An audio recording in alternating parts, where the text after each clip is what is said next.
It is a beautiful early evening in San Diego. Game 3 of this 4-game set between the Rockies and the San Diego Padres. 8 ball games remain. The Rockies won last night 4-1. They're 12 north of 500. And they need a strong final 8 to secure that final playoff spot. Look at this before the ball game. 2 old teammates, 2 old friends. Chad Bettis, Jhoulys Chacín, 2 good men getting together, and they'll compete against one another here over the next few hours. That's kind of neat to see. That's real neat to see. Yeah, Buddy Black, he's got his lineup set, and it's going to look very similar to the one that won him a baseball game last night. Let's take a look at the Southwest batting order. Again, Chacín this evening. Charlie Blackmon's going to lead things off for Colorado, then DJ and Cargo, the first 3. Arenado, the home run last night. Gerardo Parra in there at 322. Trevor Story, Ian Desmond, big night with the bat last night. Jonathan Lucroy behind the plate. He continues to swing it. In fact, Lucroy in last night's ball game threw out 3 singles and 4 at bats. So we're set for baseball. We're glad you're along with us. And Charlie steps in looking for his first hit in the series. 0 for his last 9 at the plate. And he takes a strike. And we saw the numbers a moment ago for Jhoulys at 12-10 and 4.12 ERA, but at home he is 8-3 with a 1.91 ERA. Yeah, he's a completely different guy at home. He has been marvelous at Petco. That pitch is a called strike, and it's 0-2. 71 degrees, same temperature as last night. It feels warmer though. It does. A fastball, we just saw at 92, but it's a slider. That is his go-to pitch. That's his money pitch. Opponents hitting 148 against the slider, and they encouraged him to throw it a lot more this year, and I think that's why he's having some of the success at home. And there's the slider. It's in the dirt, 1-2. Chacín with the Rockies, I'm sure most of you will recall, he had a great slider then. And he pitched very well in his career at Coors Field. But remember his last year? I mean, his fastball was about 87, maybe 88 miles an hour. He wasn't getting it up to 91 or 92. I think that's the biggest difference that I see from his last year with the Rockies to what he is now. Well, Chacín's kind of done the reverse of what Tyler Chatwood did a year ago. When Tyler had the best road ERA in baseball, struggled at Coors Field. He has struggled out on the road, but he has among the best home ERAs in baseball. In fact, only Corey Kluber, yeah, Kluber's maybe the leading candidate for the Cy Young in the American League, has a better home ERA. Yeah, Kluber's 1.81 at home. We all know this is a great park to pitch in. And a little comebacker. Charlie's retired. That'll bring up LeMahieu. We've been talking about Chacín's numbers at Petco and what they've done, and so 94 1/3 innings, just 20 earned runs, the best in the National League, as we said, second to only Corey Kluber in all of baseball. But you take him out on the road, it's a 693, which is the worst in all of baseball. So here's LeMahieu. DJ also 0 for 4 yesterday. It's unusual. The Rockies won a game with their 2 table setters going 0 for 8, which is a nice sign. And Charlie hasn't scored a run in his last 5 games, which matches the longest stretch of the season. He's almost kind of caught in between. You know, yeah, he's for the first time all year long. Yeah, he feels like he's chased out of the zone a little bit. He went up to be more patient this time, and he got painted on the first 2 pitches from Chacín. You go, oh, wow, now it's 0-2. And it hasn't walked very many times recently. Again, as you said, expand the zone. But we're sitting at game 155, and that's the first time we've been talking about that with Charlie. Yep. 1-1. 2 balls and a strike. A significant, not a dramatic, significant outfield shift. Working tonight for Andy Green. Yeah, center fielder Margot is over in right center field. The Arizona shift. That's a good take. 3-1.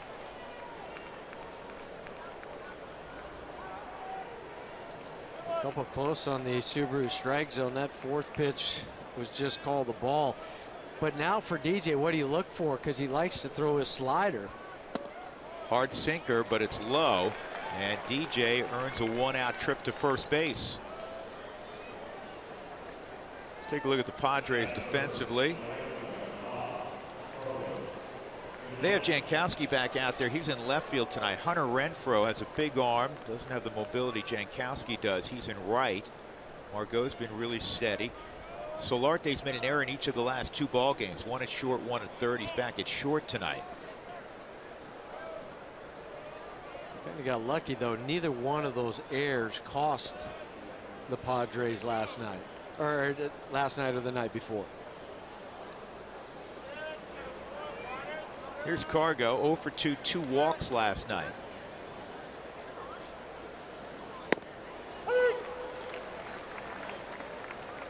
To your point earlier, you see 91s and 92s with Chacin. When the Rockies released him a couple of years ago, he was 86 to 88 in spring training. And not the movement that he's getting now either. It was pretty straight.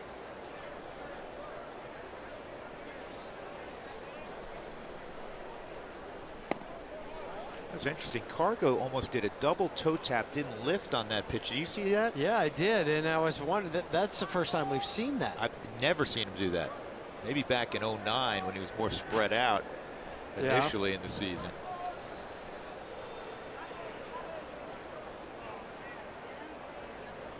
One.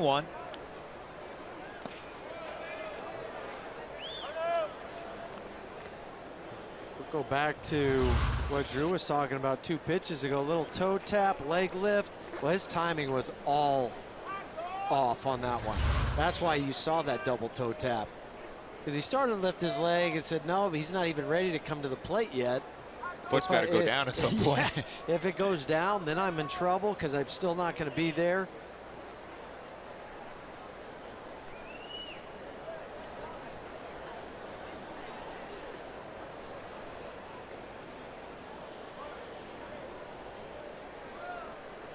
I think the hitters for the Rockies tonight, 2 things.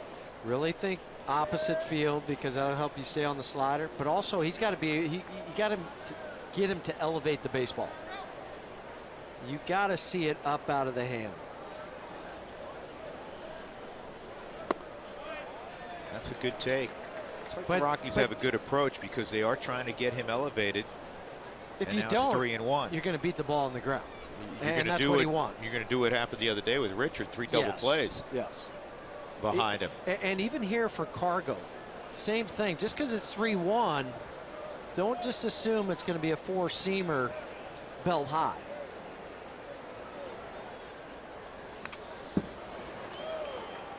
He was off speed, 3-2. And Chacin is any pitch, any count type of guy. That's what he has to do to be successful. So fastball 54% of the time, the slider 35%, changeup 6%, curveball 5%.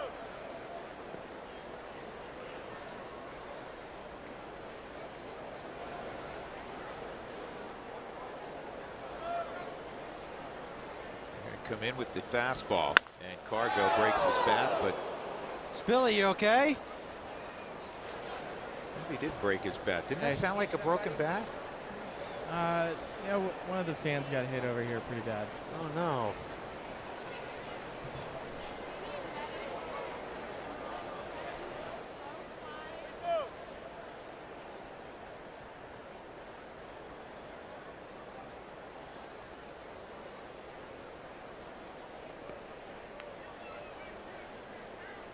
Another 3-2. DJ at first. Conservative lead. 1 out. Just underway at Petco. This is to center field, and it's going to hold up. Caught out there by Margot. 2 outs. That'll bring up Arenado.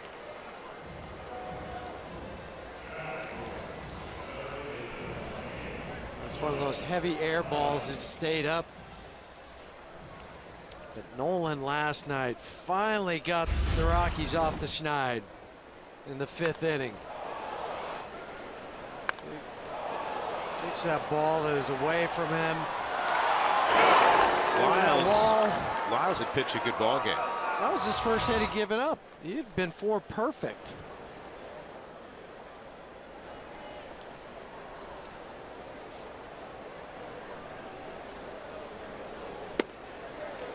Slider swung on and missed. It's 0-1.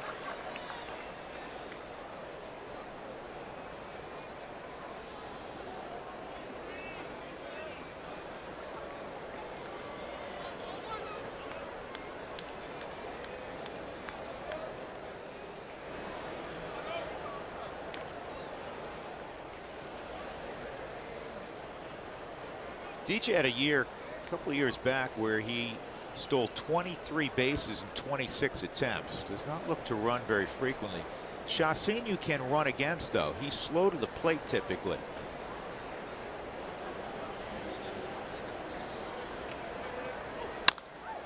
And a ground ball to second.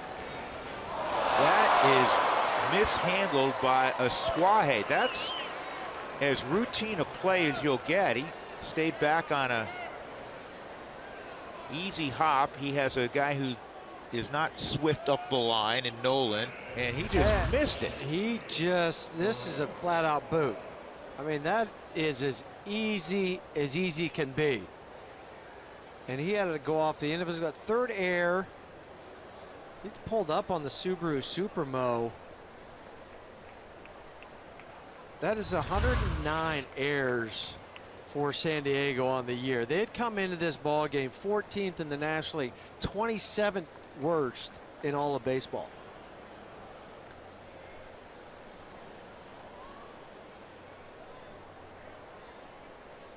See if the Rockies can take advantage. Here's Gerardo Parra. Outside. The errors that they've committed, the 2 by Solarte and now Aswahe, were really routine plays. I mean, you'd expect your freshman middle infielder to make it in high school. That play right there, sure. I mean, the other one's probably your senior player in high school that they should make. You understand our point, right? 2-0. Come on, also you make Jolis throw a few more pitches, and then hope you make this team pay for it.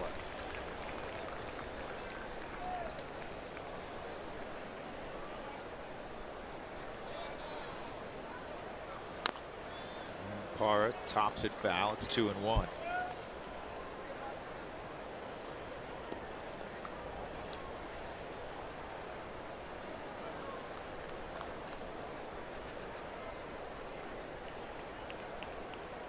Parra last 7 ball games against the Padres, hitting .412, trying to give the Rockies an early lead. Parra last night was 0 for 4, got robbed of extra bases on a catch by Corey Spangenberg and left in his final at bat last night.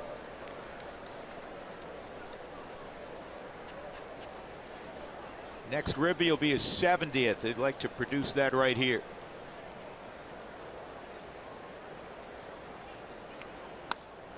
That was a good pass. So you see a little bit of the shake of the head from Gerardo. Padres did not take batting practice today. The Rockies did out on the field. Well, they did that too because they had the second time slot as a visitor. So they don't have to get here quite as early as Andy Green and his staff to take batting practice. Rockies won't take batting practice tomorrow on the day game getaway day.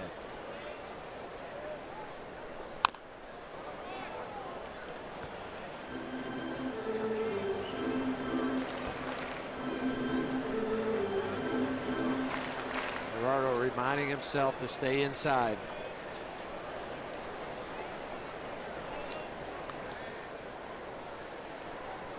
They shade him toward left center field with Margot.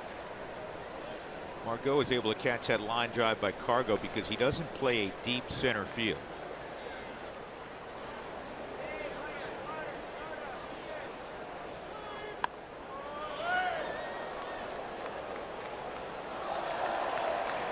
Good battle going on. fought that one off. I think he was sitting slider. Just the emergency hack he had to swing. And again, there's enough velo with Chacin that you have to honor it. Well, when his fastball, as we've seen, 92, been a 93 down to 80 for the slider.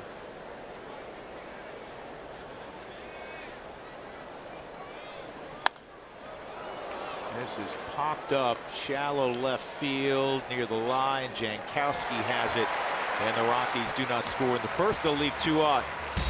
Chad Bettis will have the baseball when we get back to Southern California.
In San Diego, Manuel Margot is going to lead it off, and let's take a look at the entire Southwest batting order tonight for the Padres.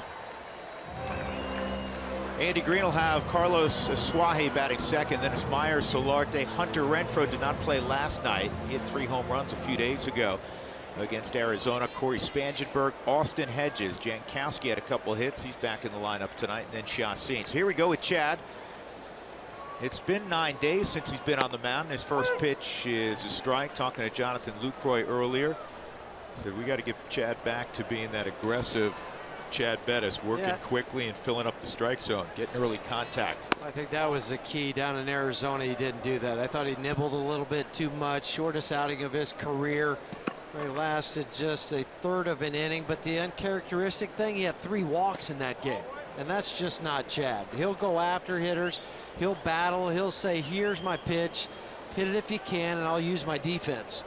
Fastball, changeup, curveball, slider. That hasn't deviated at all in Chad for his career.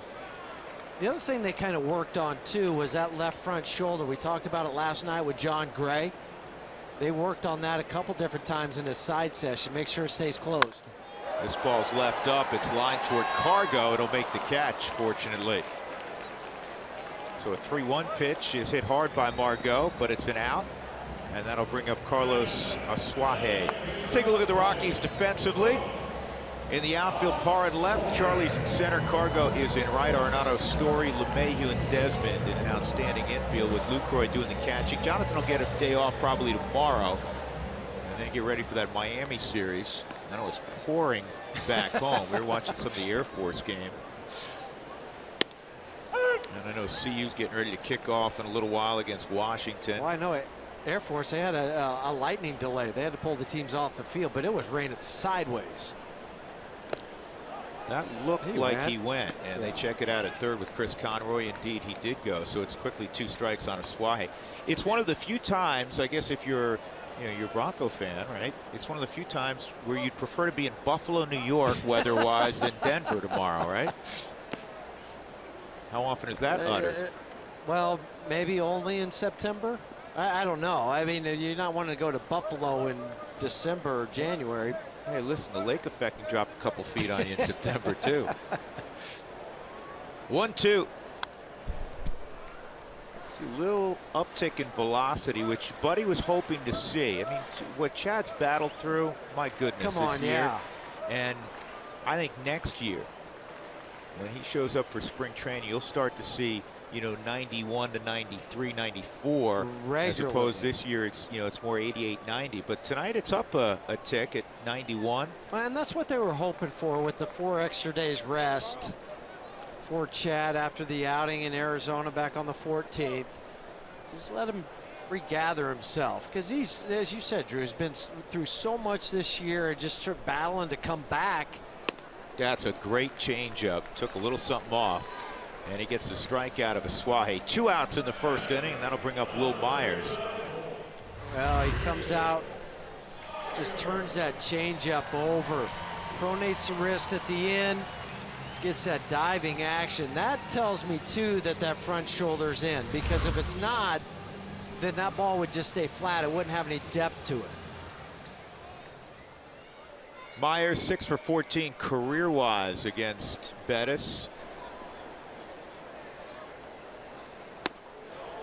Curveball and no swing.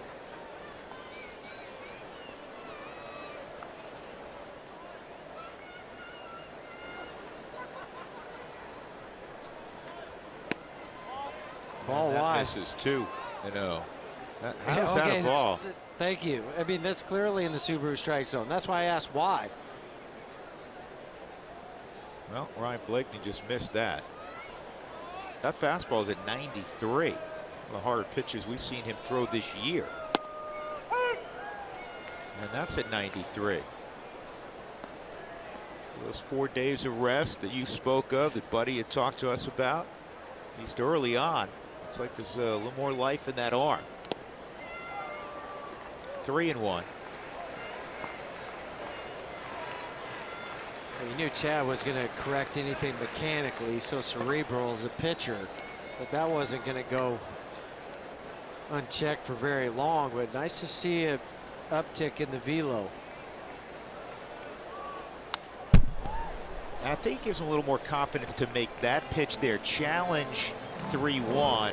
Whereas if you're 88, you're like, oh boy, if I throw this and it's not on the black, that it's going to get hit too hard. 3-2 curveball. That's a good pitch. Nice play in the stands. The deflection.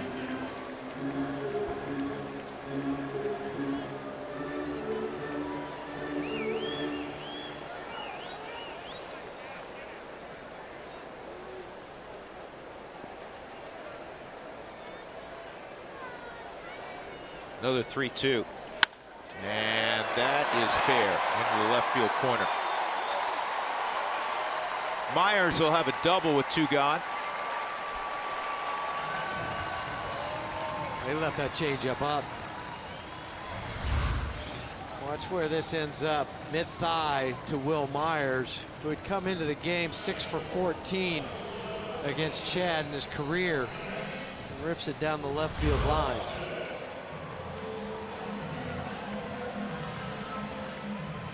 Will Myers, as you see, 28 double this year. Also the team leader in home runs and RBIs. Here's Solarte.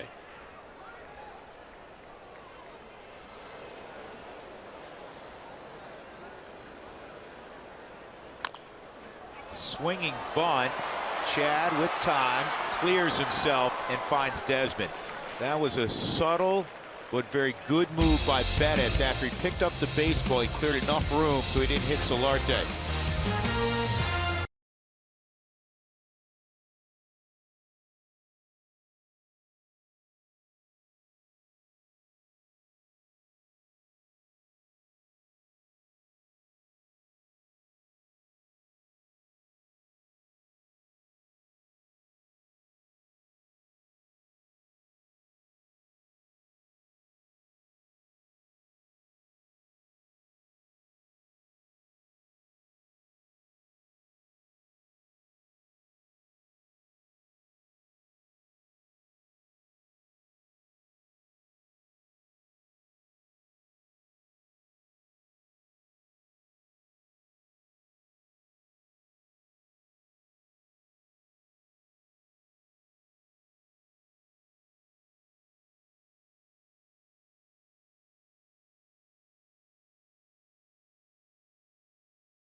Colorado Rockies baseball on AT&T Sportsnet is brought to you by the 2017 Toyota Tundra in your hometown Toyota stores. By Wells Fargo. Wells Fargo customers get your 2-for-1 Rockies club level tickets by visiting wellsfargo.com/Rockies. By Bonfils Blood Centers. It takes all types to save lives, give blood. And by Southwest Airlines. Say yes to low fares with nothing to hide. That's transparency. And that is a trip across the Coronado Bridge. Which I did today. You Beautiful. jogged it, which, you know, that's the way you are, and that's great, man. Stay healthy, you and Wendy. This is Cody, too. Did Cody jog also? Oh, no way. Good one. Yeah, Cody's knee's not going to hold up jogging anymore. No.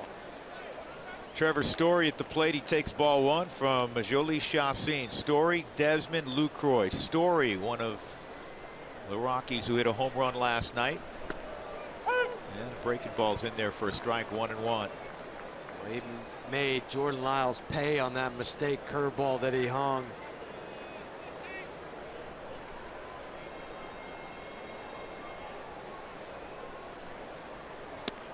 That slider disappeared. That's that wiffle ball slider that he has. He showed it over the outside corner. Looks like a fastball, and then it went away. Check this out, man. Hard hit contact. Balls in play.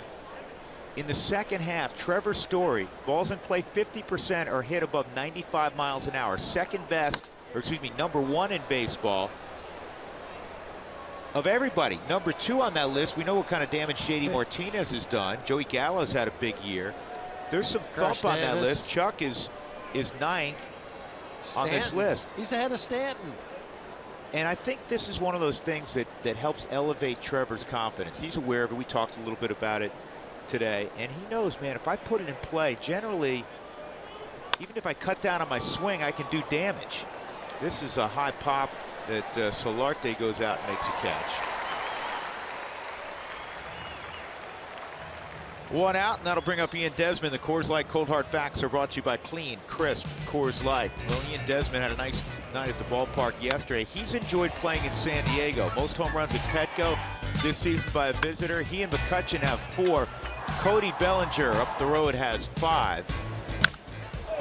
4 of the 6 home runs this year for Desi have occurred here at Petco. A little surprised that Andrew McCutchen is on that list with 4, just because he doesn't play the same amount of games out here. That he plays 3 or 4. I don't know if Pittsburgh had a 4-game set, but at right, most it was 4. You see what I'm saying, though? Yeah. I mean, with Desi and Bellinger playing in that division, more opportunities.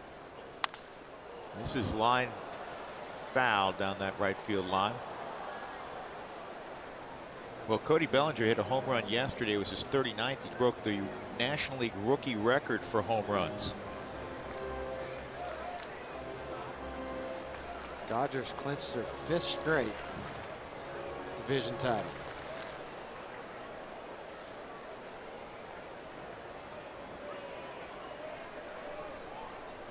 Here's the 0-2.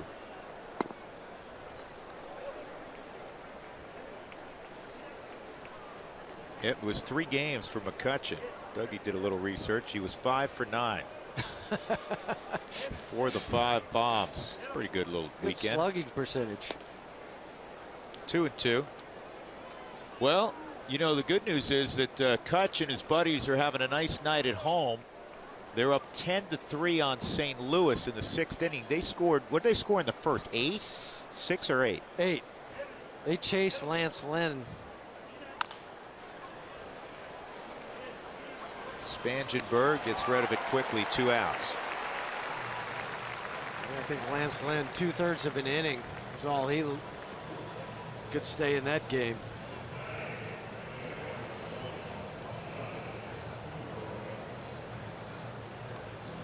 That'll bring up Jonathan Lucroy, who was kind of the opposite of Desi coming in. In his career, he had only 5 hits at Petco Park and 47 at bats. And then last night, he threw out 3 singles. He's had 5 3-hit games with the Rockies. Hitting close to 300 in a Rockies uniform, but as importantly, he's getting on base because he walks quite a bit. Lucroy in a Rockies uniform Has an on-base percentage just under 400. His last 14 games hitting .333, 6 RBIs, also scored 7 runs. They're going to get him here on a fly ball to Renfroe. A 1-2-3 second inning for Chacín. No score, middle of 2. We're in San Diego. Game 3 of this 4-game set.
Behind the plate mentioned something to me today.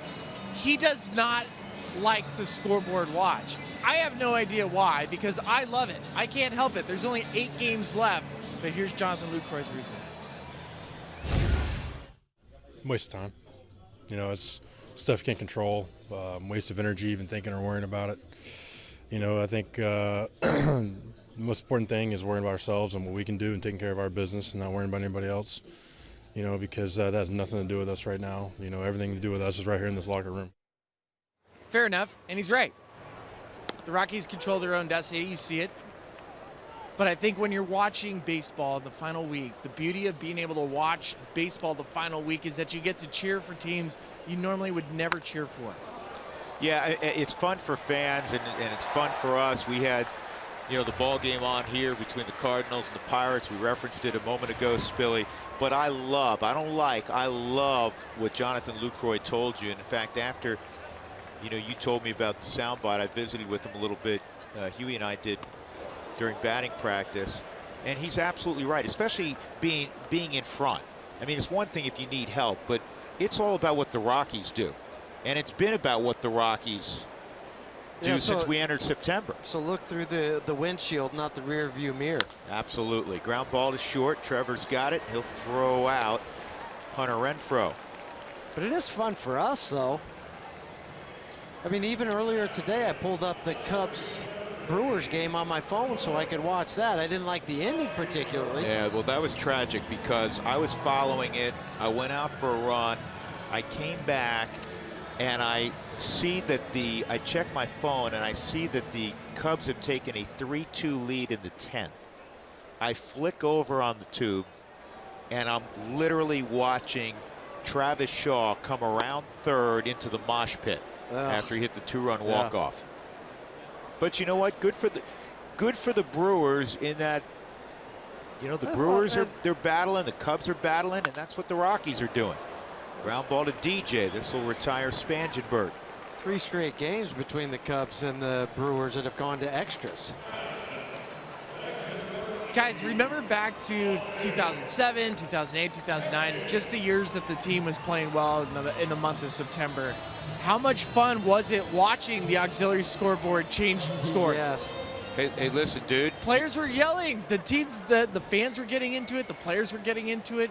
I know Corey was talking about it on the pregame show, watching the 6 change when the Brewers scored, when it was against the Padres in 07 was awesome. Yeah, the place erupted. And you're going to be in that scoreboard next week, right? Yeah, that's right. I will be switching scores. I know the Cubs and the Brewers and the Cardinals have a huge series of 4-game set that starts on Monday. We're going to be, I believe we're going to be Pirates fans for part of the week. So it's going to be fun. Yeah. And I'll be messing around with all the scores. That's going to be the mean part, though, is if I'm putting up the fake score just to tease people. I think you need to do what you need to do. Hey, whatever it takes. Right? Whatever it takes. Chad's got to come all the way back. He's behind Hedges, the catcher, with 2 outs, 3-0.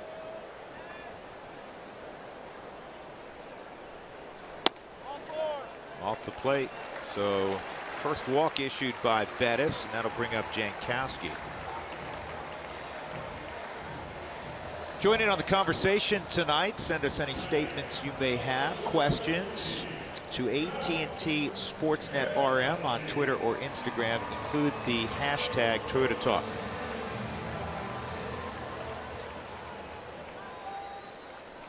Lost year in many respects, unfortunately, for the former #1 pick Travis Jankowski. Hurt his foot, missed 130 ball games. Recently, he was playing at El Paso. He's a guy that, again, will be in the mix for an outfield spot next year. But I think what happened when he went down with the injury, it opened the door for Margot to come in and maybe leapfrog him a little bit on the depth chart for San Diego. Yeah, I think it's probably going to be a left field spot. You know, they want to play Hunter Renfroe and his, big bat.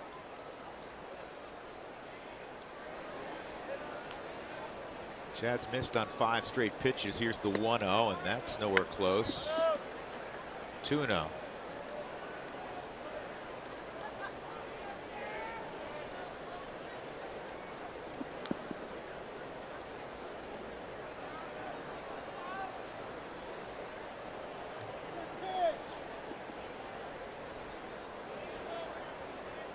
Lucroy to the outside corner, pitches on the inside corner, but it's a strike. At that point for Chad, he's just hoping he can get that strike to get a little rhythm back into his delivery.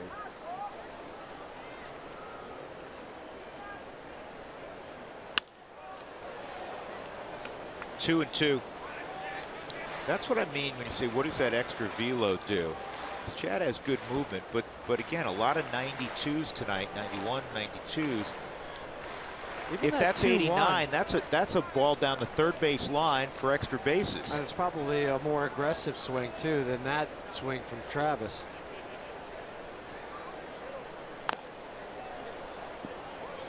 Chad also pitching a little bit more this first time through Huey with his fastball. Doesn't it seem that way? It does, and we saw it not only in the start against Arizona, but the start against the Dodgers, where it was off speed, then fastball, back to off speed. Tonight, I've seen a lot more fastball, slider, fastball, changeup. Didn't get him to bite on that off-speed pitch, and it's 3-2. So Hedges will be moving.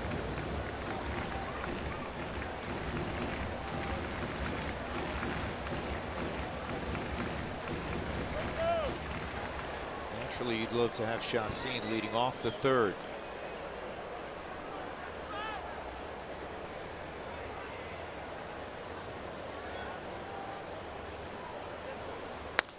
And a ground ball toward the hole, and it's going to sneak through.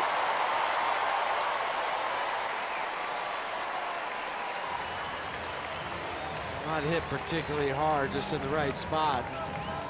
Desi kind of thought he might go after it, and then he didn't, thinking DJ was going to be there.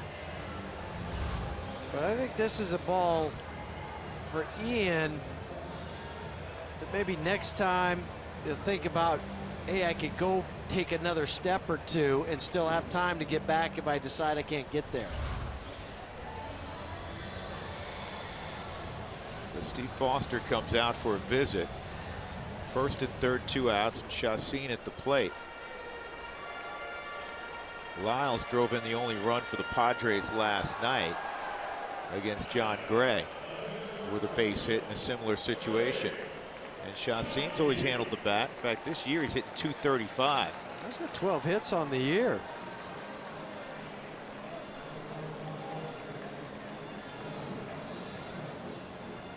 Well, don't sleep on Jankowski over at first. He stole a base last night when we didn't think he would. The pitcher up. Jankowski hasn't driven in a run yet. Again, he hasn't had a ton of at-bats. That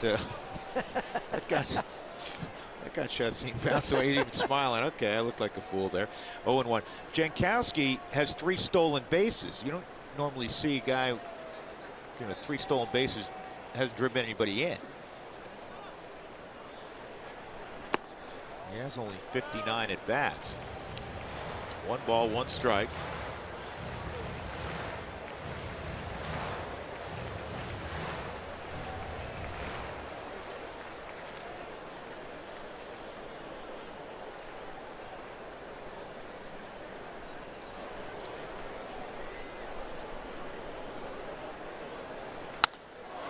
Ball in the air to center field. Charlie makes the catch, and that puts down the threat. 2 left on. We'll go to the 3rd. No score in San Diego.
Sportsnet is brought to you by Subaru. Love, it's what makes a Subaru. By Jack in the Box. Come try the new $4.99 Smoky Jack Burger Combo with small fries and a small drink. Limited time only. By UC Health. Live extraordinary. And by the Wyoming Office of Tourism. Wyoming is full of adventure. It's time to find out if you are too. That's why TravelWyoming.com. Drew Goodman, Jeff Houston, and the man with the mustache, Ryan Spilborghs from Petco Park on a beautiful Saturday evening. Rockies in the 3rd will have Bettis leading off, then Blackman and LeMahieu against their former teammate Jolie Chacín, who grew up a Rocky.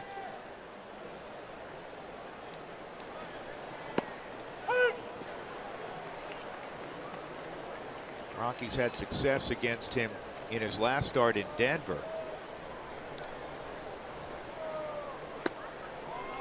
4 1/3. 5 hits, 3 earned runs. Couple walks, 4 strikeouts.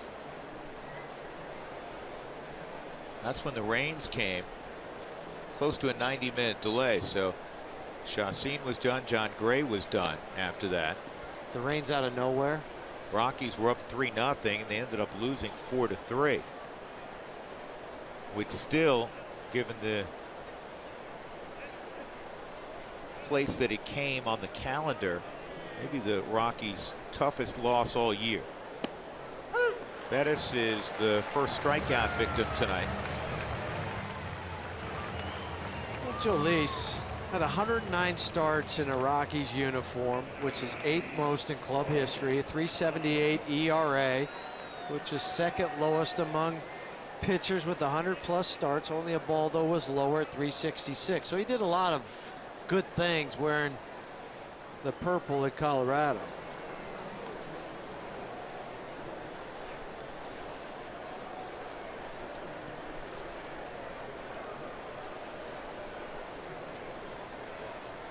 Charlie got behind in the count and hit one right back to Chassin his first time up. 1-0. Charlie 3 for his last 21. 83 extra base hits for a leadoff hitter. That is a new National League record.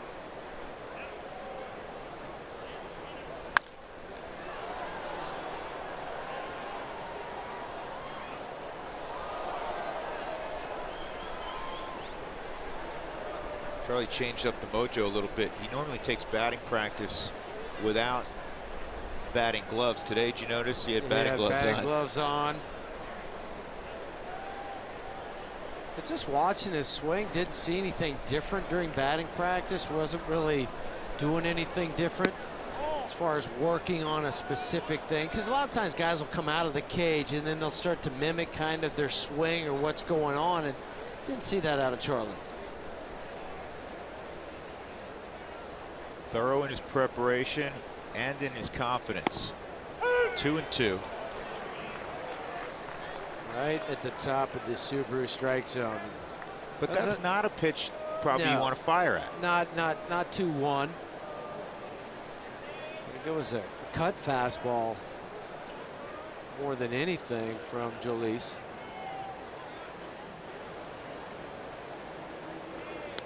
Well, Charlie will go to first base as he's plunked on the leg with 1 out.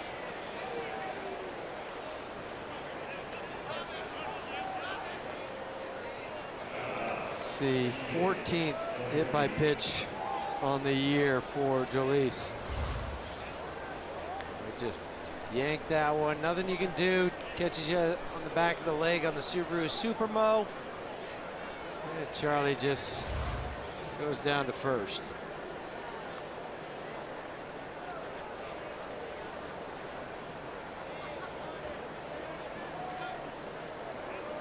Well, earlier in the ball game, we had Jolis to the plate at 1-4-8, and Charlie taking advantage, takes off right away, but it's a great throw by Hedges.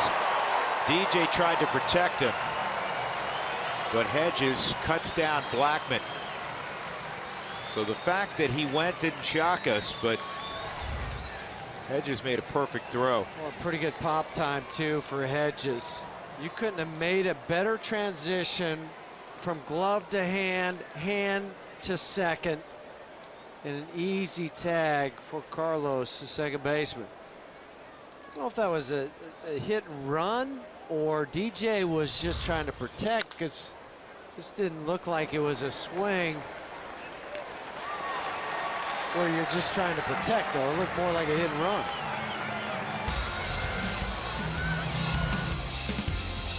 Middle of 3.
Scoreless here. Tickets are available, and you'll want to be at Coors Field for the final home games of the regular season as the Rockies take on the Dodgers September 29th through the October 1st. Purchase your tickets online at Rockies.com. Top of the order in the third, Manuel Margot for San Diego. He lined to right. His first time up. This time he's going to hit a fly ball to Blackmon, straightaway center field. One out, and that'll bring up the second baseman, Carlos Suaje.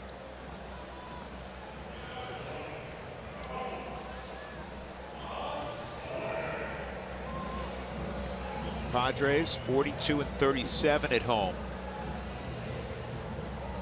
The Rockies picked off their 40th road win last night, so their next victory on the road, there's 2 games left, will guarantee them just their second plus 500 road season ever, the other one coming in 2009. It also improved the Rockies to 40-31 against the NL West this year. Only the second time they've ever won 40 games inside the division. 43 is the club record. That's 07. A lot of good things happened in 07, huh? Just a couple.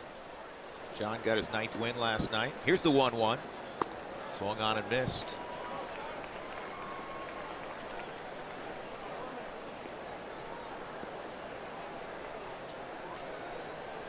Also won his 4 straight out in the road. John did. 8 strikeouts, 1 walk.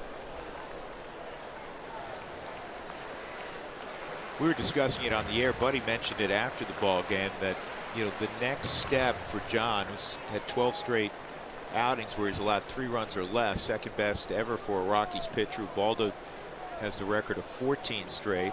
Baldo also had another with 12 straight. But the next kind of hurdle for him will be consistently working deeper into ball games. Yeah, because last night 6 innings, you said, but 100 pitches to get through those 6 innings. So you get into through the 7th with 100 pitches. That's a base hit. Rockies shifted on Suaje. And punches one through the left side. He's aboard for Will Myers, who doubled his first time up. John, in his last 4 outings on the road, Gray is 4-0 with a 1.44 ERA. It started early last night for John. Will Myers looking, and with different pitches too. He had good fastball command. I think innings 1 through 4. Started to spray that a little bit later on in the 5th and 6th, but he had a good curveball and a good slider, and that's what they started to mix in the last 2 innings.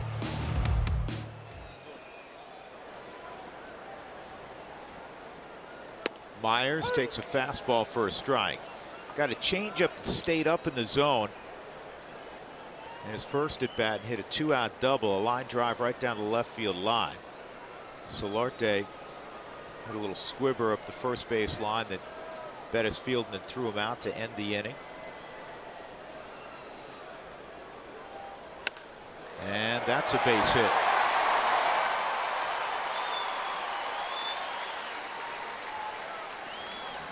Well, Myers continues his assault on Chad.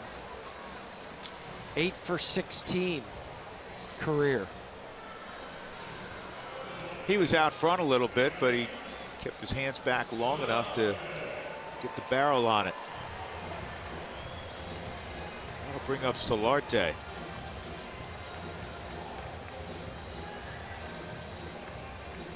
Solarte's the guy that, and I know Will Myers is a lot of the leaders in the offensive categories, but Solarte always finds a way. One of those dangerous, pesky guys. With some thump, 17 home runs. Honestly, when you look at their lineup, it's devoid of a lot of big names. Will Myers has a nice name in baseball, but after that, the guy that probably would fear the most would be Solarte. I mean, there's a couple guys with more home runs, but Solarte's a little better hitter than young Hunter Renfroe right now, or Hedges. But he also wouldn't be hitting fourth on other clubs. No, he'd probably be hitting, seventh or eighth. Maybe sixth, but seventh and eighth is where he would be. And especially against the right-handers, he'll hit fourth. Now, a left-hander, he'll drop down to fifth or sixth. That's a great block by Lucroy on the 0-2 pitch. 1-2. It was great because it bounced 2 feet in front of home plate. They really water the area in front of home plate, so not sure what kind of spin you're going to get. You see the darker color of the dirt. So it's really moist and wet because they overwater it and then help it with ground balls. You ever get a gummy baseball? Yes.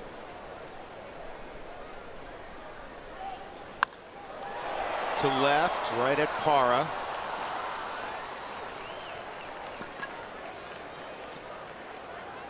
Two outs, and that'll bring up Hunter Renfroe.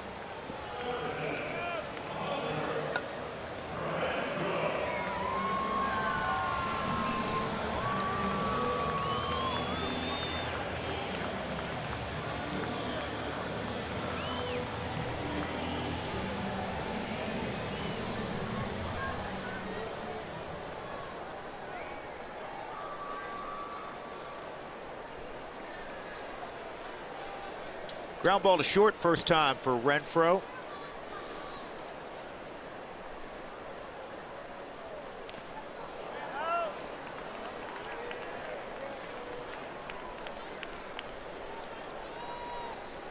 Oh and 1.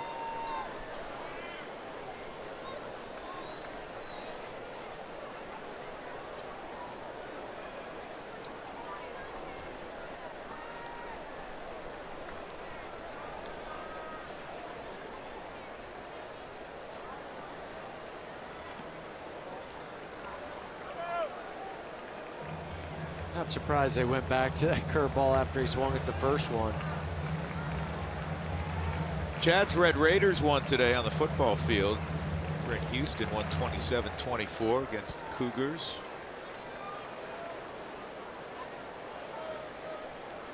Big upset in the Big 12. TCU beat Oklahoma State 44-31. Did Brian Jones show up for work today? I didn't see Brian earlier. Is he here? I did see him. Yes, I did see him, but he wasn't wearing his OSU orange. Jeff Salazar, Cowboy, also. So Jeff grew up near Norman, and all his family roots for the Sooners. Go figure. Thought that was not allowed. House divided is what you're saying? Sounds that way.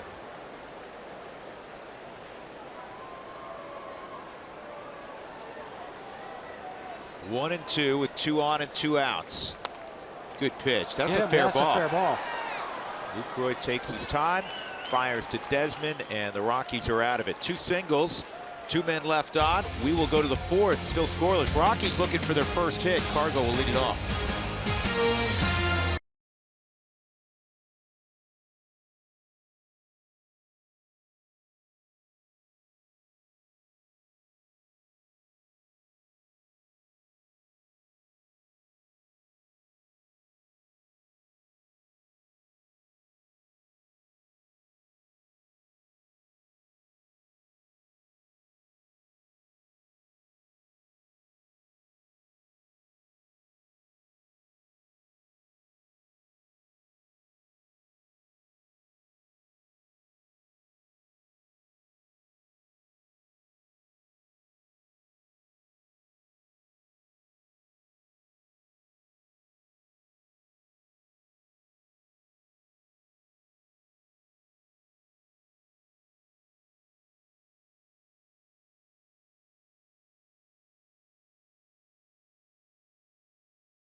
ball, and Travis Shaw went oppo.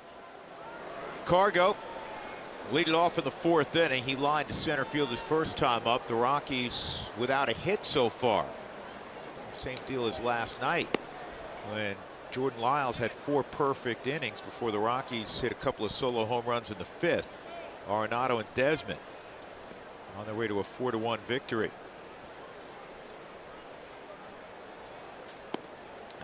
Whoa, I thought it was outside. It was too. It was outside. Just look at the Subaru strike zone.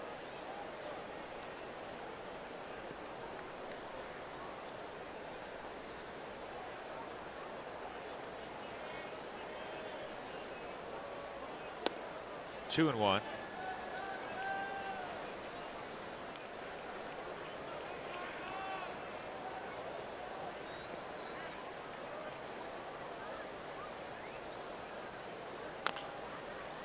Cargo is out, 3 unassisted. Arenado coming up. Fans, when the Rockies score 7 or more, go to participating Colorado Taco Bell locations the next day. Do it between 4 and 6 to get your Rockies taco special. Limas at Taco Bell. Arenado hit a routine bouncer to the second baseman, Suaje, who mishandled it for an error.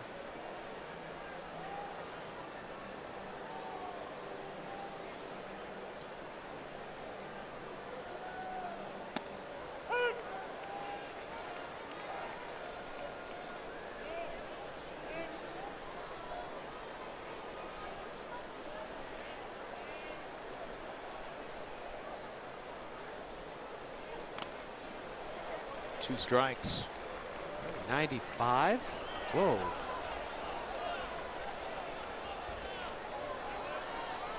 Said whoa because there was 2 baseballs going back to Julius. That's not fun. No. Let's watch both the catcher and the umpire. Whoa, whoa, whoa.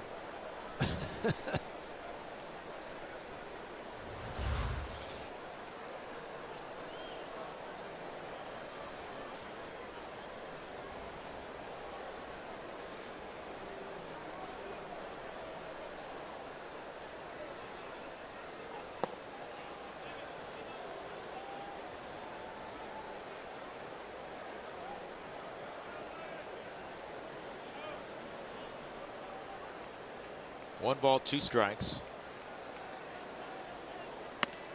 And Nolan's gone. He is just a different pitcher here at Petco than he is on the road. Just his demeanor, his mound presence, his body language, everything. There's more confidence, it looks like. That was a fastball. Thought he had Nolan the pitch before, and then that one went up by the letters. Nolan swung through it. Second strikeout tonight for Jolice, and it's alarming, the contrast. Well, I mean, the ERA is one thing, but look at the batting average against. At home, 182 compared to 308 out on the road. That's going to go foul.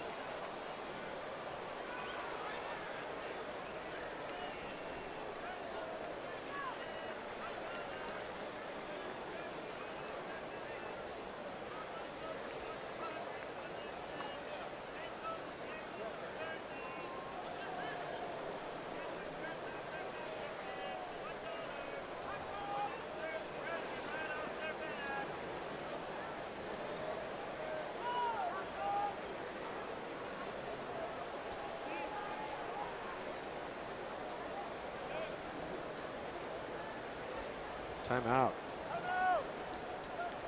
They heard me. I just felt uncomfortable up here, and I'm 200 feet away. I know. This many times we felt that.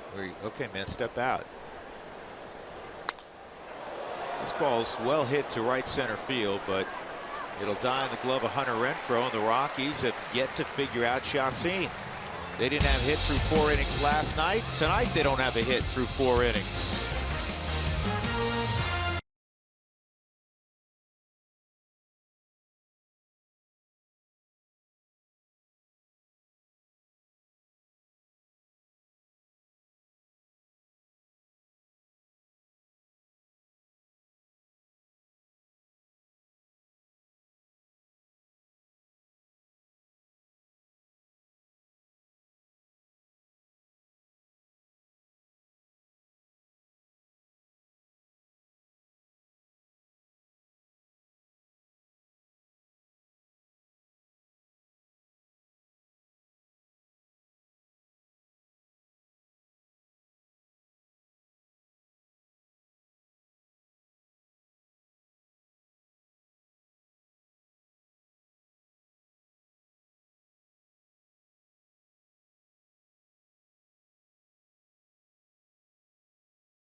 Houston Ryan Spilborgs. The Rockies without a hit. The Padres have 4, 3 singles and a double. They'll have Corey Spangenberg leading off, and he takes a curveball south of the knees, ball 1.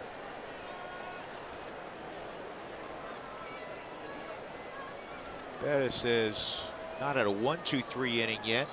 He's got a number of ground balls in the game. That's a fastball in the outside corner, 1-1. 4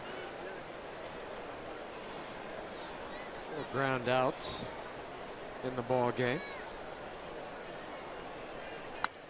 Chad's got a career 3 ERA against the Padres in 10 career games. 7 starts, 3-1. He's had 35 strikeouts and just 8 walks in the 42 innings pitched. 240 batting average against. Spangenberg swings over the top of a curveball. Nicely done. 1 out. That will bring up Austin Hedges, and it will take us to our friend Ryan Spilborg's down by the Rockies dugout. Spilly. Oh, I'm not by the Rockies dugout. I'm out in the barkyard. Anyways, I'm sitting here with Yoda. It's time now for the CenturyLink High Speed Challenge. Let's take a look at some of these records. They're great. It goes back to 1983. That's how many wins the Rockies have. The Police, Synchronicity, which was King of Pain, Every Breath You Take. Def Leppard, Pyromania. Photograph, Rock of Ages, great album. ZZ Top, Give Me All Your Lovings on there. And then Flashdance, Maniac, which makes me dance all the time. And What a Feeling. I'm not sure if you know who Irene Cara is, but fantastic song. I will play it on karaoke night, any night I get a chance to. I remember that like it was, well, like it was 3 days ago. Not like yesterday, but like 3 days ago. I know, I love it. Well, Is check that's not the same dog from No, last this is night. Yoda. So, Drew, because I know you're such a huge Star Wars fan, you have to do play-by-play as Yoda, you will. Not going to happen. But listen, let me see Yoda's face for a second. Yoda may have a better mustache than you. Yoda does have a good mustache. Yoda has a better stash than you. Padres will lose, they will. Well, good things happened last night, Spilly, when the Rockies came to the plate and you were holding the dog. So I'm not holding it yet. No, that's what I mean. Stay out there. Top half of the 5th. We need some runs. Why are you not a big dog person? This troubles me. I like dogs just fine. I'm a big dog fan. Okay. Or are you just saying like the size of the dog? No, I just feel like, you know. I think it's just the size of the dog. I think he likes the ones that he can just kind of hold right here in his arm. Yeah, look at Yoda. Yoda's cute. Yoda's very in its cute, own yeah. cute way. Like this. I like this dog. Yoda's cute in his own cute way. Yeah. You're. This ball is not going to be caught by DJ. So Hedges with a base hit. Second time he's been on. Pick up Yoda. Change the karma.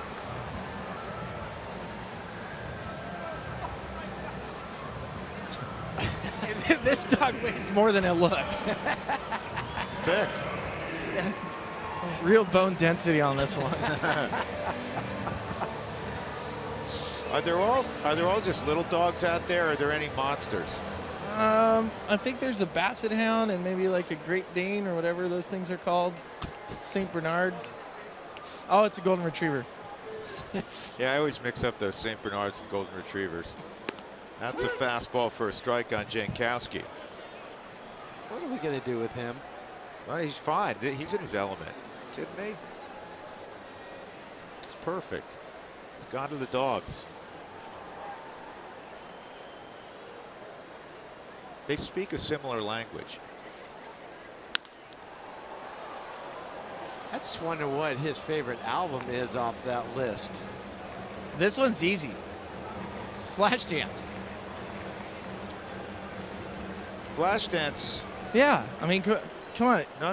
Come on, you're like, I'm a maniac. I'm a maniac. That was If one song. I don't remember the album. That was like You're out one of breath tune. holding the dog. There's What a Feeling. Come on. Oh, okay, 2 songs. Okay. Swung on and missed. Bettis strikes out Jankowski. 2 outs, and that'll bring up Chassin. Third strikeout tonight for Chad. A little more pepper on that heater, man. We talked about it earlier. Comes up and in under the hands of Jankowski. Ties him up.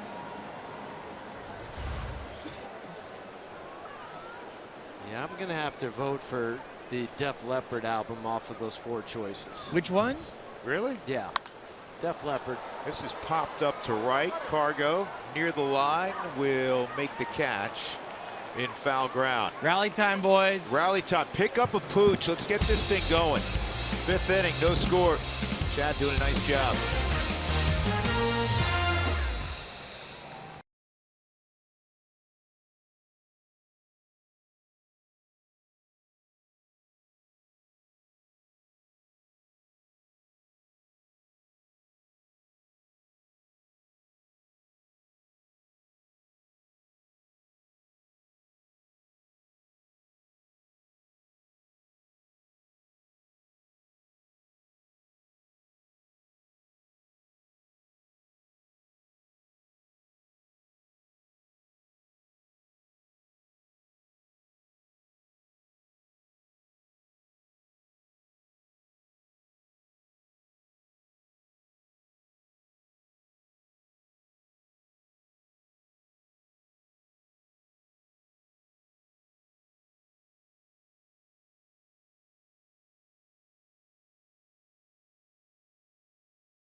Presented by T-Mobile. All right, let's try to sort out what's going on in postseason potentially. The Red Sox have already clinched a playoff berth. The Yankees look like they're going too. They're 5.5 up in the wild card.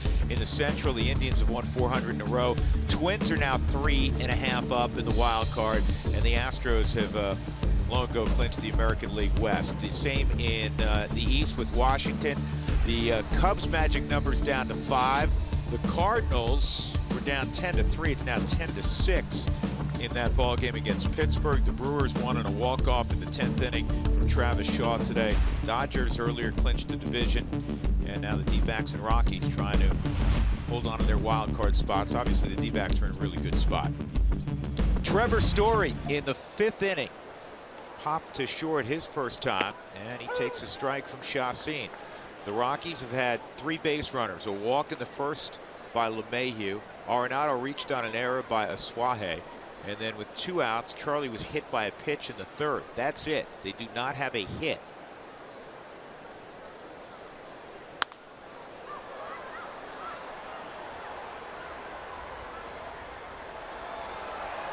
Just looking at my book, I think maybe the hardest hit ball was Cargo's in the 1st inning. That line out that hung up that Margot caught. Besides that, there's been nothing.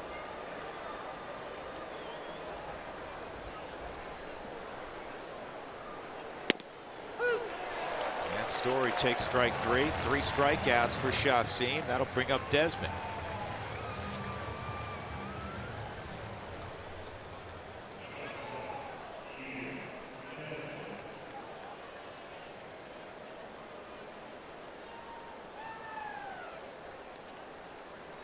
Desmond hit a bouncer to 3rd his first time up.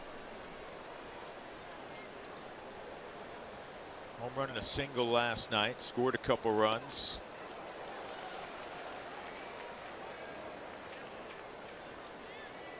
You know, San Diego announced a couple of days ago that they signed Clayton Richard to a 2-year extension. Don't you have to do the same for Chacin? I would think so.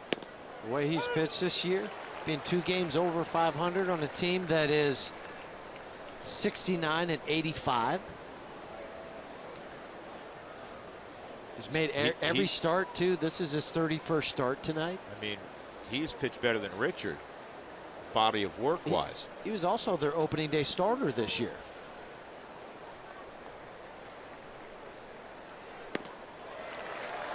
He's got it going. 2 outs. Bring up Lucroy.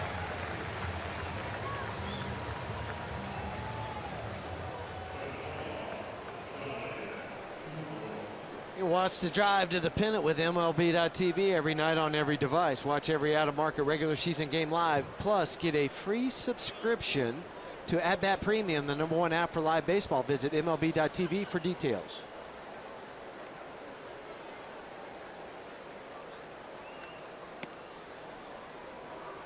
Jonathan takes ball one.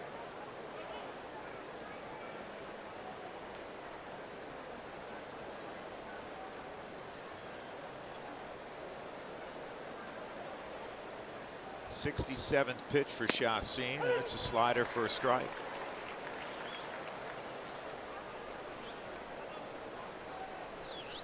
It's a relatively low pitch count also. Which you figure that to be the case when you're not giving up any hits. 1-2. He's got the Rockies just swimming right now. They have no idea what's coming. No. They'll take a pitch. It'll be a fastball right there. They think, oh, he's going to get a fastball. It's slider, slider. And they're not picking up spin because there have been sliders in the zone. Not chase sliders, but sliders that you think they'd be swinging at that they're taking. That's a pretty impressive inning for Chacin. He strikes out Story, Desmond, and Lucroy. So the Rockies without a hit through 5. Fortunately, Bettis has not allowed the Padres a run.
Baseball on AT&T Sportsnet is brought to you by Southwest Airlines. Say yes to low fares with nothing to hide. That's transparency.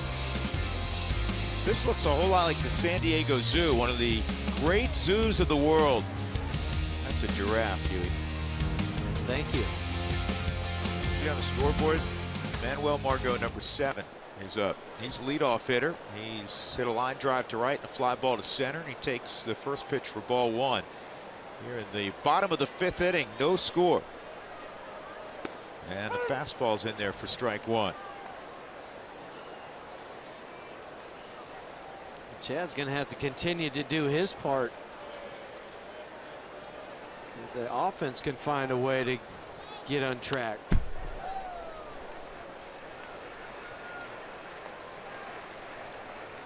The other thing, too, 74 pitches in, Chad's carrying the velocity. Last pitch 93. It wasn't just early where he still had some.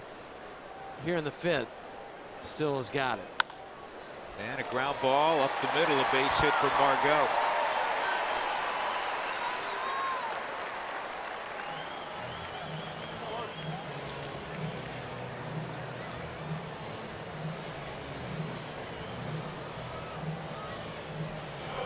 Seventeen stolen bases standing at first base.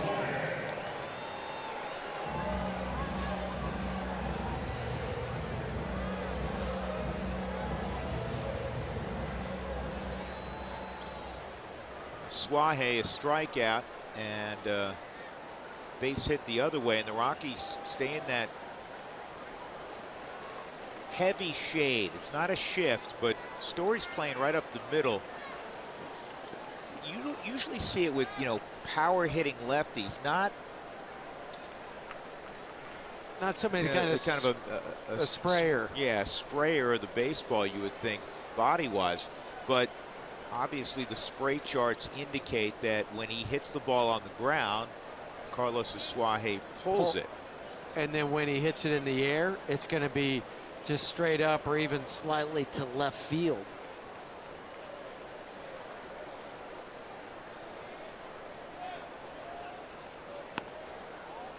Outside, ball one. This is kind of the sticky situation for Chad, because you have a guy in Manuel Margot, 17 stolen bases and 23 attempts. Carlos Suaje, who can handle the bat, will take pitches. You can hit and run with him. Plus, he's a left-handed bat, blocks the view of the catcher. See that runner take off at first. He goes, and Chad thought about going to Story for a moment and realized that he would not have a play. So they put a little hit and run on. Suaje got a piece of it. And now you have a runner at second base with one out. Will Myers, who's hit the ball hard twice, a double and a single. Carlos Estevez is up, but I know it's early in the game, but I'm kind of tempted, if you're Bud, to think about putting Will Myers on to set up a double play, just because of his numbers against Chad.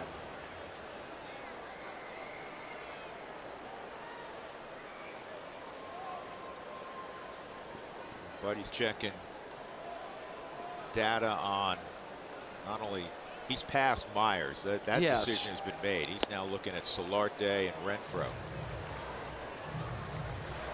You don't grab a sheet of paper while the guy's in the box. Say, Hey, what's this guy what done are we going to do? Yeah. No, especially the way Buddy operates. He's Well, no, going he's to be 2 or 6 3 steps ahead. Yeah. Taking off for third. Throw there. Thank Out. you so much. What a gamble by Margot. He took off early. Chad did not balk. He stepped off the back end. Margot is erased. That is huge. Caught stealing. And the natural tendency for a pitcher, when you hear that, is you'll flinch. So he takes off. Chad steps off, fires to Nolan. Easy apply of the tag. Boy, oh boy. What I was going to say, though, is your natural tendency is to flinch. Chad doesn't do that. He just steps off the back of the rubber and makes a strong throw. What a turn of events. 1-0 on Myers. Not a smart play by Margot. No. I understand he's trying to get to third, so now heavy pressure with one out on the Rockies, but you got a guy up there who's your best hitter. He's hit the ball hard twice, a double and a single, as we mentioned. And he's in scoring position already. Right. Be careful swinging 3-0.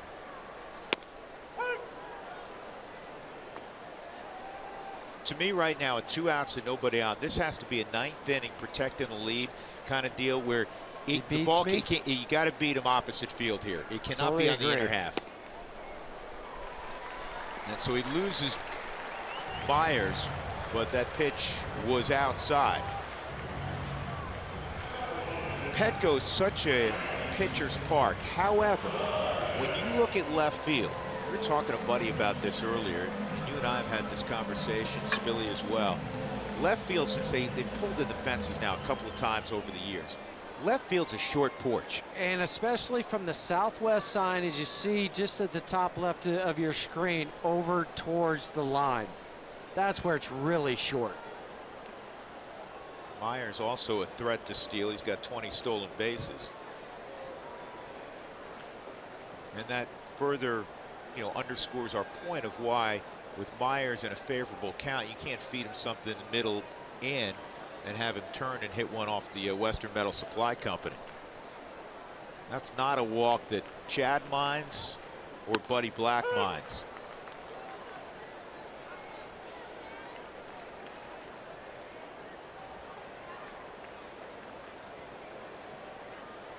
Two Floridians, guys who grew up playing baseball in a state that produces quite a few ball players and football players. Other athletes. Good pick. Yep, nice job by Desi. See Desi hold the tag on. Did you see last night in the Yankees-Toronto game the old hidden ball trick? They pull one off? They pulled one off on Todd Frazier at second base. I think he's going the second baseman.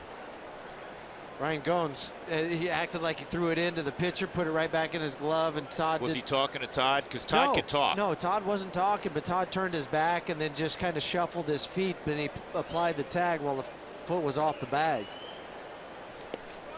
And now a wild pitch puts Myers in scoring position.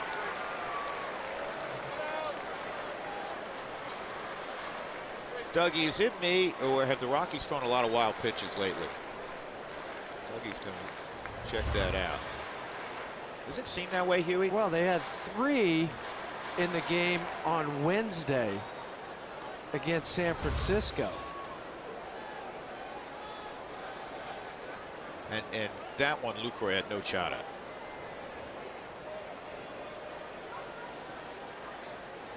Every inning, Chad's dealt with a little bit of traffic.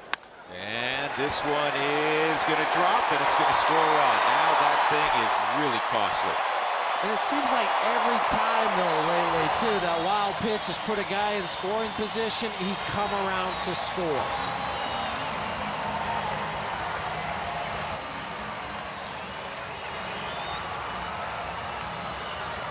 And with 2 outs, I mentioned in his last at-bat when Solarte was up there, kind of the guy that scares you because he finds a way to put the bat on the ball. He's a pro. He's a big leaguer. He is, and then he drives in his 62nd run of the year with a base hit. It's just kind of dropped into center It's a painful one because you got the great break when Margot took off early and you threw him out. By the way, the 15 wild pitches now that the Rockies have thrown in September are the most in Major League Baseball. Padres lead it 1-0 as Chad walks off.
On the soft single by Solarte, scoring Will Myers, who walked with 2 outs and then was wild pitched to second.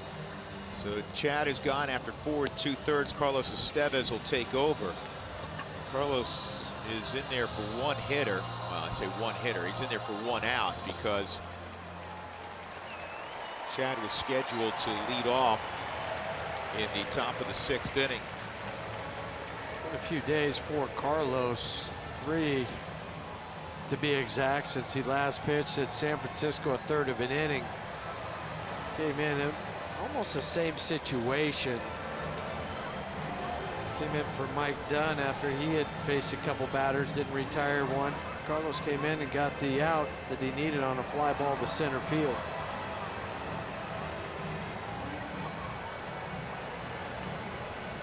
It's going to be a little bit of a power matchup with Carlos, with his power, and Renfroe with his power swing. This year, the Rockies have had the better of Hunter. He's 6 for 39, 154 batting average against the Rockies.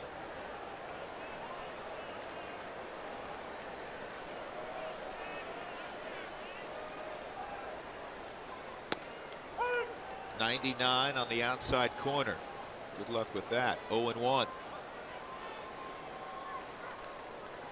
A run on 7 hits for the Padres. The Rockies do not have a hit against Yoeli Chacin.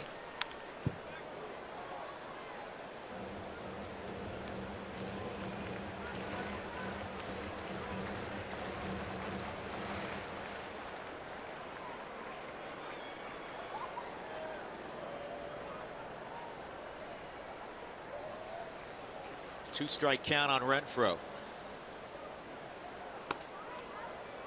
Bettis threw 85 pitches. Threw 51 for strikes at better velocity. I just don't think he had the off-speed pitches that he needed tonight. He didn't have the changeup, which is normally his best pitch. Swung on a miss. So Carlos does his job. He strikes out Renfroe in the inning. A 2-out bloop single by Solarte has given the Padres a 1-0 lead.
Time now for the UC Health Rock Your Routine. This is Charlie Blackmon and I this off-season in Atlanta.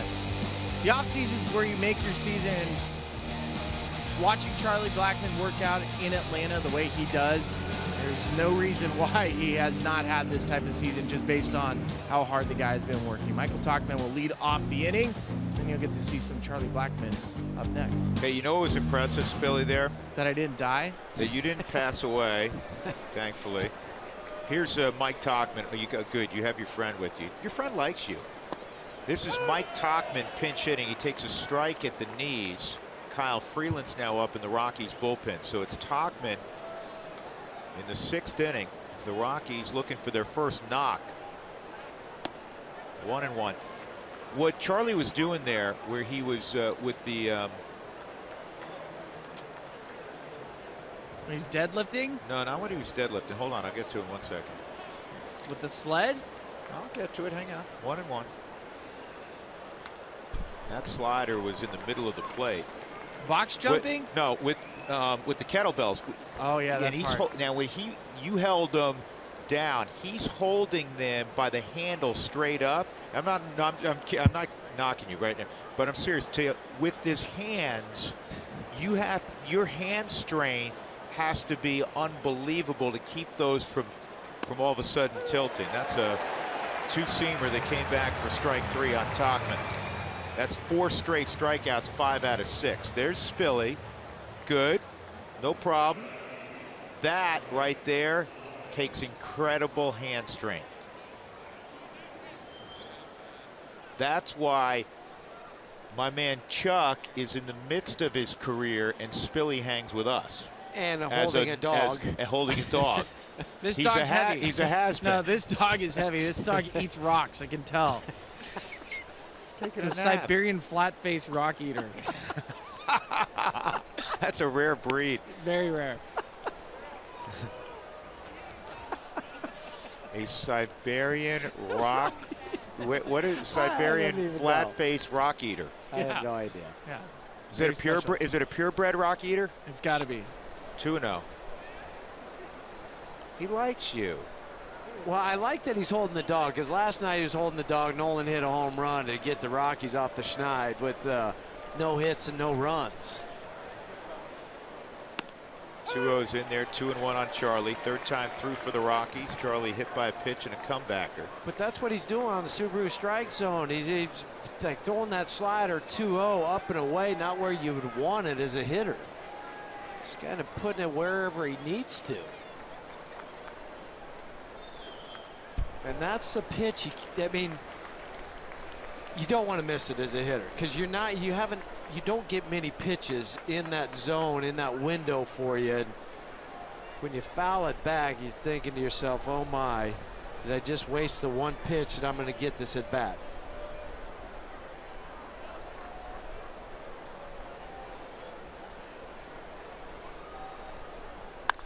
Charlie hits this ball well to left center field, way back, and Jankowski makes the catch at the wall.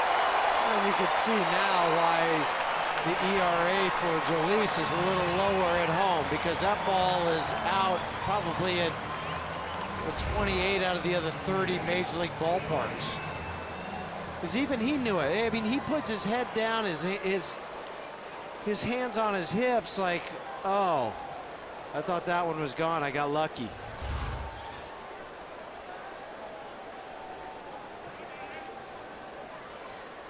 Two outs. Here's LeMahieu.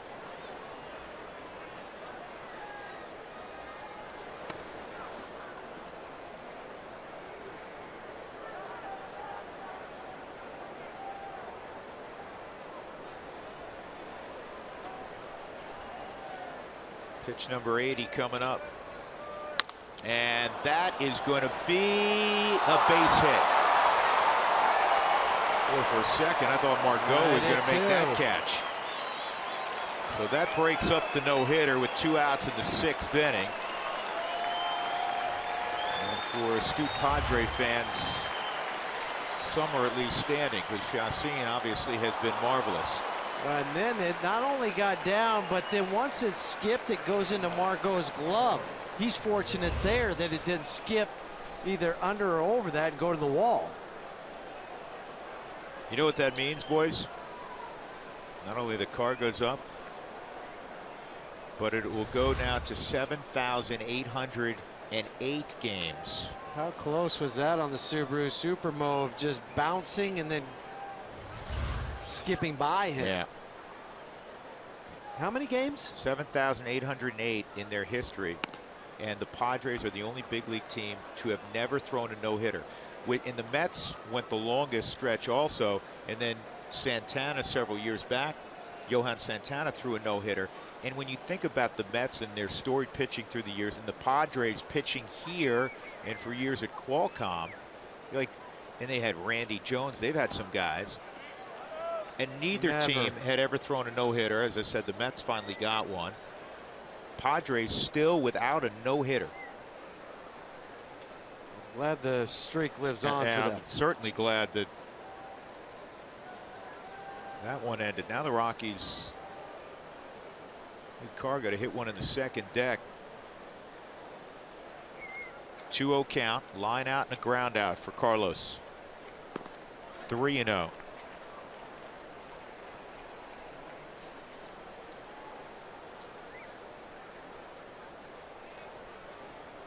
So many Venezuelan-born players.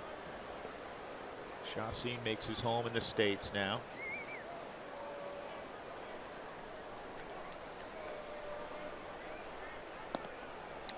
Boy, that's not a strike. And that's, well, It's barely in the Subaru strike zone. 3-1.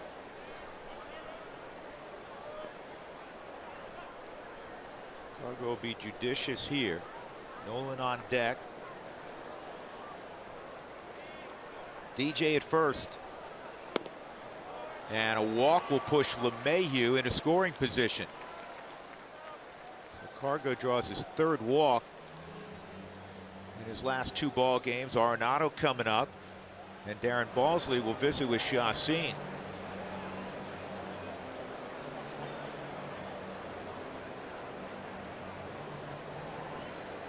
Nolan's already standing in the batter's box. He was just getting his sights and he just backed out.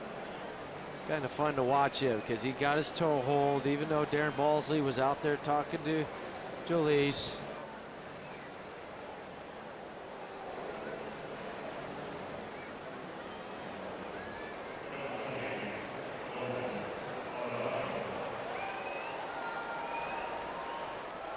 It's Craig Stammen.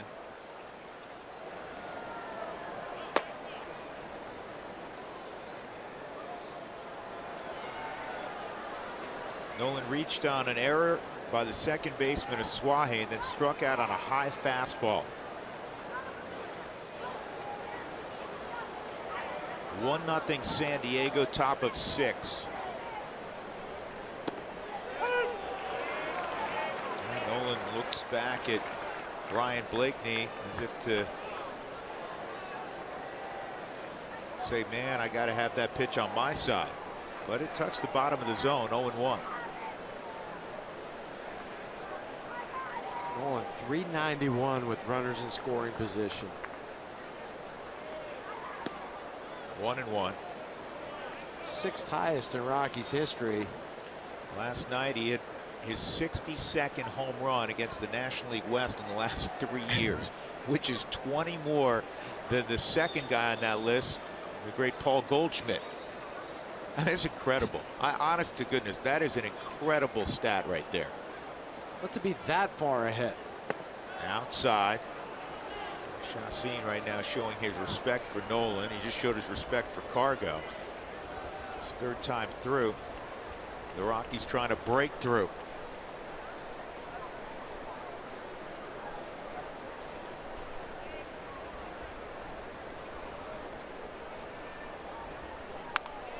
He had a pitch out over the plate. 2-2. That's probably the lone pitch tonight on the Subaru strike zone that Jolice is throwing a fastball there, right center. You know, when things are going your way, Huey, you know this to be true from all your years playing. Those pitchers are fouled off. They are. When it's not going well, it's square 3-run home Right, run. 3-run bomb. 2-2. You knew that pitch was showing up right there. 3-2, and I would bet it'll show up again right here. I think it will. I think he'll try to do the same thing, though. He'll try to make it appear to be a strike on the outer corner and then work it off into the other batter's box. 3-2, runners will be off. Slider, and that's a great take. That's a pitch that Chacin's gotten some chases on tonight by the Rockies. So now they're loaded up for Gerardo Parra. Decision time for Andy Green. I don't, you know, you gotta ride Chacin. I mean, I think got so a one too, hitter, don't you agree? But you got the other guy up. You've had your pitching coach go out there already. I think you give him the opportunity to wiggle out of this. Well, it's not like you have a lefty up. You got another righty, and you know, a veteran guy in Stammen. But then I also like Gerardo, 3rd time through the lineup, seeing Jolice. Here we go. Bases loaded, 2 outs. Popped him up.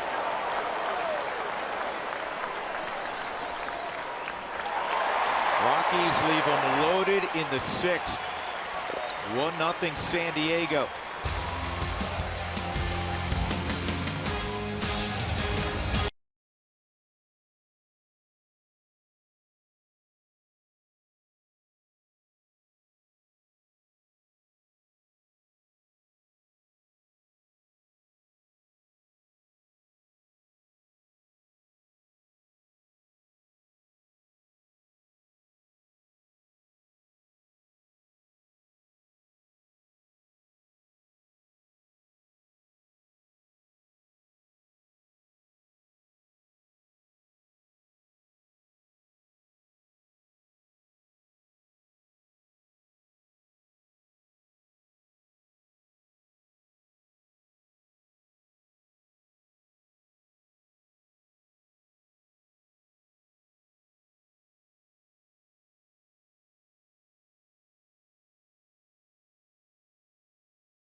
A pitching performance. Chad went 4 2/3, allowed a run on 7 hits. Yoli Chacin did not allow a hit until DJ LeMahieu's single with 2 outs in the top of the 6th inning. And he got Parra to hit a pop fly to shallow left to end a threat in which the Rockies had produced a bases loaded situation. So we go to the bottom of the 6th inning. Kyle Freeland takes over. Carlos Estevez, who we're calling, got the final out of the 5th inning by striking out Hunter Renfroe. So Freeland will face Spangenberg, Austin Hedges, and Travis Jankowski. 2 of the 3 are left-handed hitters. He's going against San Diego, and that was the last time he pitched, was 7 days ago against the Padres. 2 innings, gave up a hit, 1 walk, had 3 strikeouts. So this will be his 3rd relief appearance for Kyle.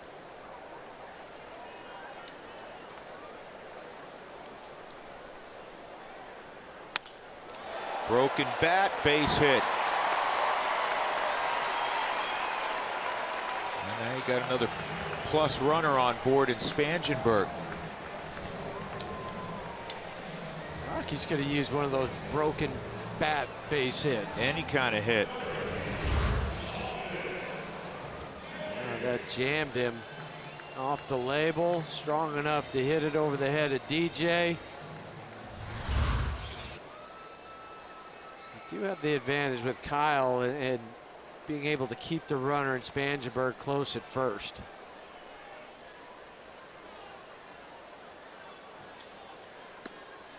Well, remember, Freeland, when Kyle's right, gets a high rate of ground balls. One of the top in the National League.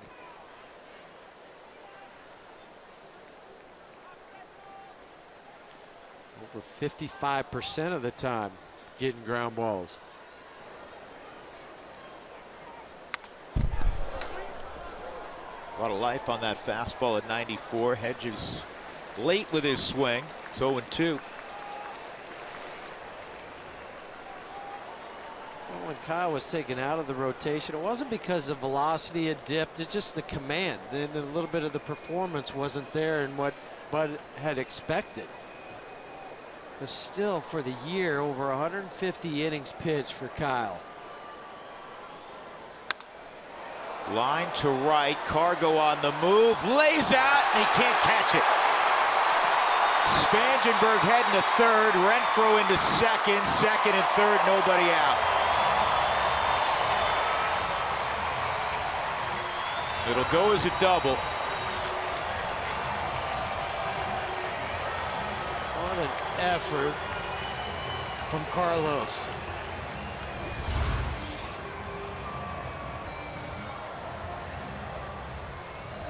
Oh, there's a ball down in the corner. Where did it get? Oh, that's what happened. It got him on the palm on the Subaru Supermo.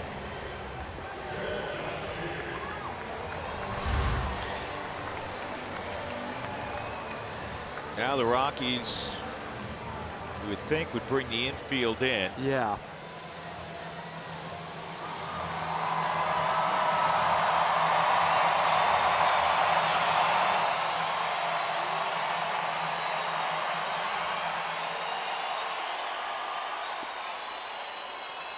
Christian Villanueva has come out in the on-deck circle to hit for Chacin. This is Jankowski, a single and a strikeout. Ball 1.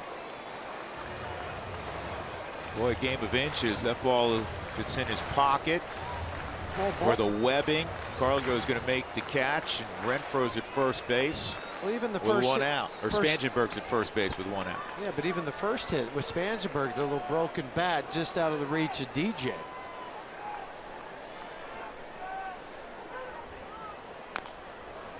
One ball, 1 strike. Antonio Sensatella is up now for the Rockies in their bullpen. Jankowski has struck out about 35% of the time. Just left on left. Missed a lot of games this year. The Rockies infielders up the middle with Trevor and DJ. They've moved back just 2 steps just for a little bit more range. They've got good speed at third. And he can get a larger lead with a lefty. Swung on and missed. You have to hunt the strikeout here. Kyle knows that. And I think you go back inside again with the fastball. Chad tied him up with the fastball inside, struck him out, and he didn't look real comfortable on that swing.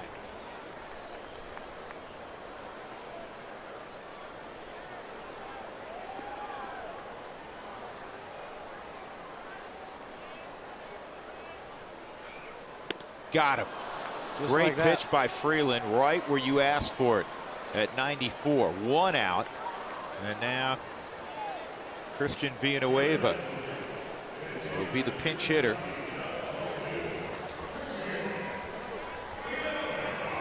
Buddy may be piecemeal in this. Battery wants to talk strategy in the infield. Nope.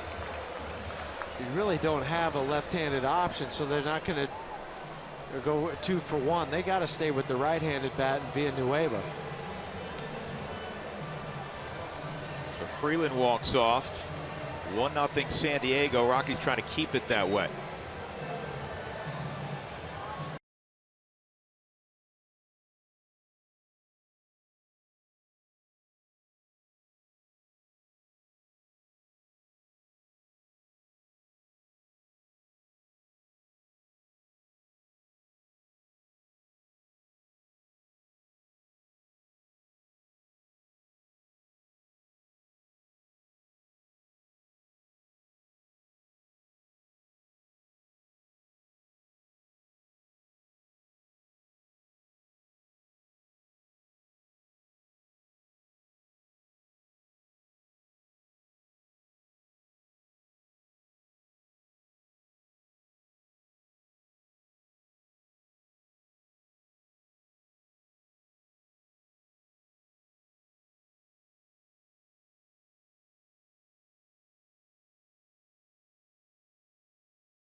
Kid ourselves, but the Rockies right now trailing 1-0, Jenny, and with 1 out, runners at second and third, Antonio Senzatella will take over. It will be Christian Villanueva, the 26-year-old who's played just a handful of major league games, but he has a couple of home runs. He's quickly become a late season favorite of Andy Green. Well, when you hit a couple home runs in your first 3 games, you're going to get a few more opportunities. That's going to be up to Antonio, because you got 2 right-handed batters. You're going to play the infield the same, maybe even come in a step closer on the right side, play maybe back a step or 2 on the left side. But what we've seen so far from Villanueva is a lot of power, tends to cheat on the inner half.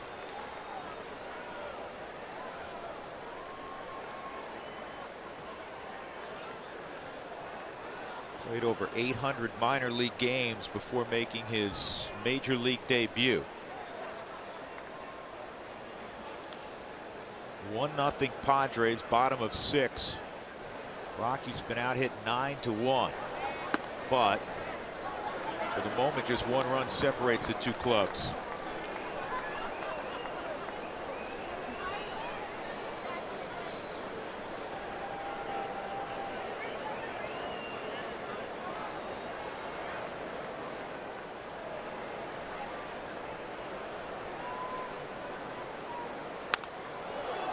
See how long season goes, Huey. Back to back. Buddy has called upon Kyle Freeland and Antonio Senzatella, two guys that were fixtures for most of this season in the rotation as rookies. Yeah, who made their rotation coming out of spring training. So they've been grinding for a long time now, even going back to February. Adapting to their new role. Here's the 1-1, and this is a little comebacker, and you know what? It wasn't hit hard enough. Unbelievable. There's the Spangenberg speed pays off. You got a mishit ball, and it wasn't hit hard enough. No, it literally went 15 feet in front of home plate. So Jonathan couldn't go out and get it and come back. Antonio got out there as fast as he could, did everything he could to flip it to home. Well, watch where this ball goes. He's trying to flip. By that time, it's too late. Spangenberg already hits the plate. It's why this game Drive is you wild. nuts. It does, because the Rockies this whole, would have loved that last inning when they had the bases loaded. They'd have taken one of those.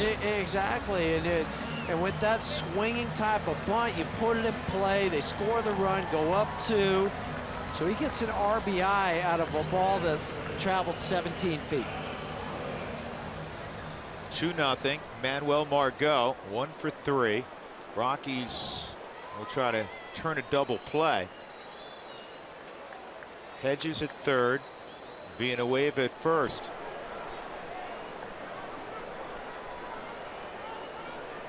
Cordoba has come in to pinch run for Villanueva.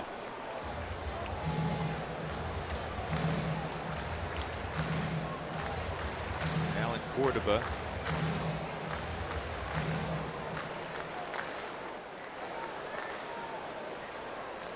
The other thing too with that play, that was the only option for Antonio, and still only 1 out. So you even get an out of it. And now you're behind 2-0.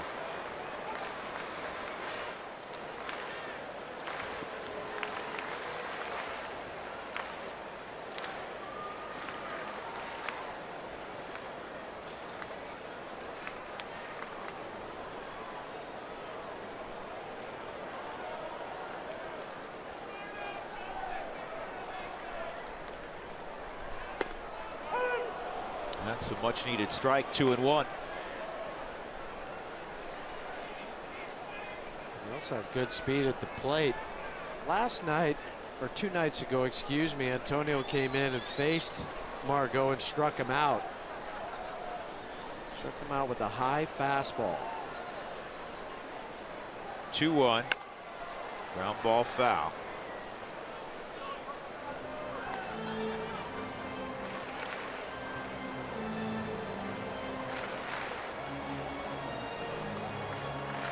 Just this inning, you've had that broken bat base hit by Corey Spangenberg, that double by Hedges that went off the glove of Cargo, made a heck of an effort but hit him in the palm, and then a ball that traveled 17 feet.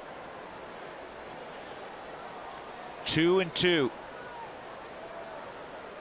Curveball, strike 3. Margot's going to go back and say, Skip, that wasn't on the scouting report. I didn't see that when they were going over that. Struck me out Thursday night, high fastball. This time it's a breaking pitch. Not a particularly great one, but it worked out. No, it was up. Senzatella with 2 outs. He's got to get a Suaje. Keep it a 2-run game. This is one of those deals, Huey, where through 6 innings almost, you've been outplayed. Yet if you can keep it a 2-run game, you still set yourself up in pretty good position to come from behind and get the victory. I was going to say, and Joe Lease is out of the game because they weren't seeing him at all. No. To take on the bullpen.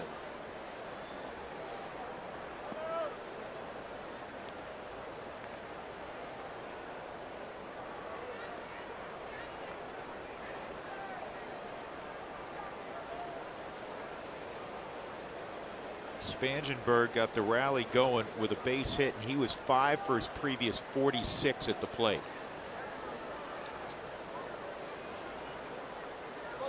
First and third, 2 outs, ground ball foul.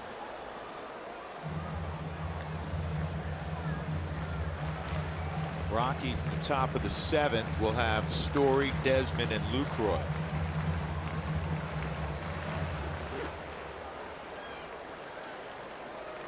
Craig Stammen, that's still out in the bullpen. He's ready to go. He's been warming up for 15 minutes now. That's popped up, playable in foul ground. Nolan comes down the line, and that's a really good job by Senzatella. Really good job. A second run comes in. The Rockies trail 2-0 going to the 7th.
Today it's Remember Rocktober, September 23rd. That's me, a young me.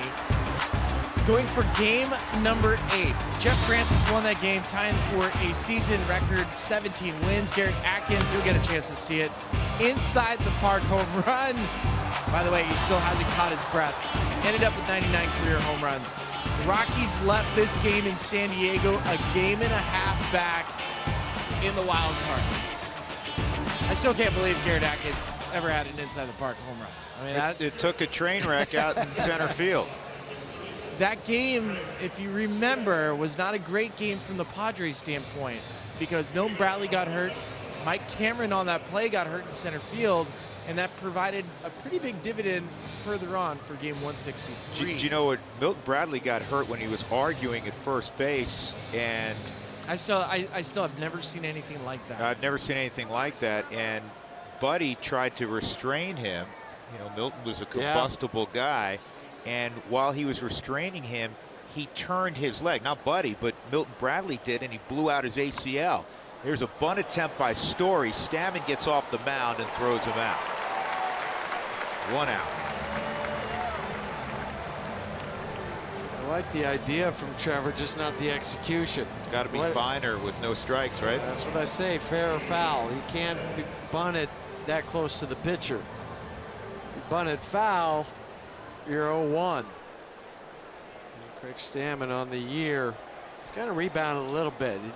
Once he left Washington, he had some up and down years. He actually, the bad portion of those numbers, and they're good numbers, happened in the first half. In the second half, he's been really good. There's a moving fastball for a strike on Ian Desmond. Stammen has allowed just 4 earned runs in his last 30 appearances, covering 32 innings. The opposition hitting 193 during that stretch. That's a period of time that takes you all the way back to July 5th. He's been a guy that Andy Green has really counted on, and overall his bullpen has been in a good place lately for the Padres. During this homestand, they've allowed just 2 earned runs in 15 innings. Rockies will try to change those numbers. They have 1 hit so far. That was a line drive single last inning by DJ. That's a strike, 1 and 2.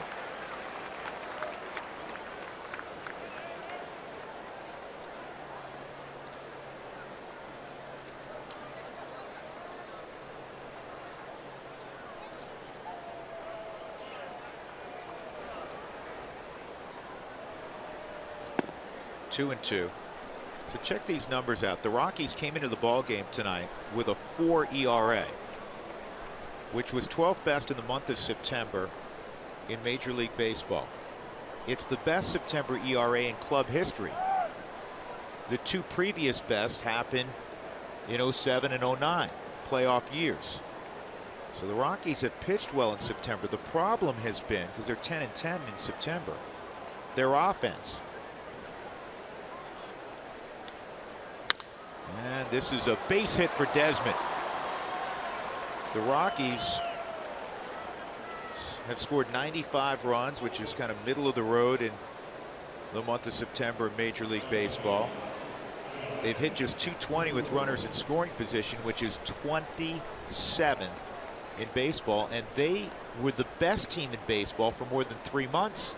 Oh, we saw hitting with runners in scoring position, whether it was with no one out, 1 out, or in particular with 2 outs. Oh, we saw that in the first inning. You had runners in scoring position, didn't score with 2 outs, and then of course last inning you had the bases loaded and 2 outs and couldn't come through.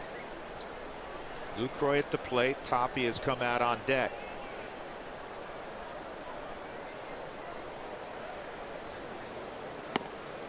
Ball 1. Stammen in particular has done well against the Rockies. 0.93 ERA in 6 games against the Rockies so far this year. 142 in his career. Yeah, 41 2/3 in his career against Colorado. Just 7 earned runs.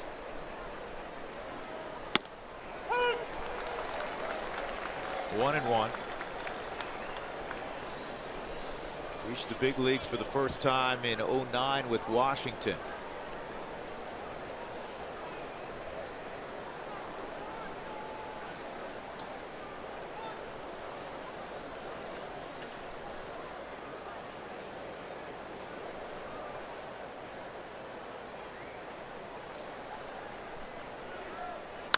This ball lined to center field. It's got to get down, and it will. There you go. Off the end of the bat a little bit, and now the Rockies have the tying run on, and Tapia's coming up. So there's a floater that falls for the Rockies.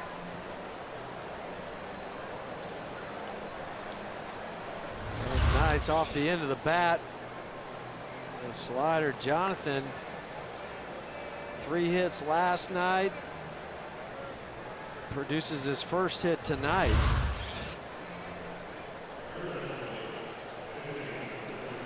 Tapia 4 for 20 pinch hitting on the season.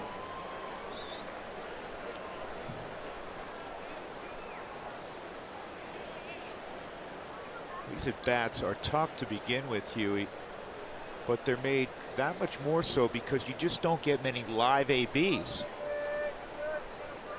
I'm trying to think the last time that Tapia got a start. It's been a while. And that's where you get the 3 or 4 you feel comfortable, so when then you do pinch hit, you're like, okay, I'm used to this action. September 10th, so 13 days ago was the last time he started.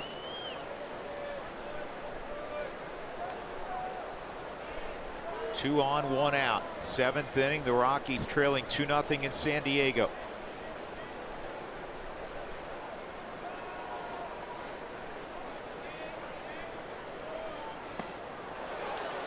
Can't help out though.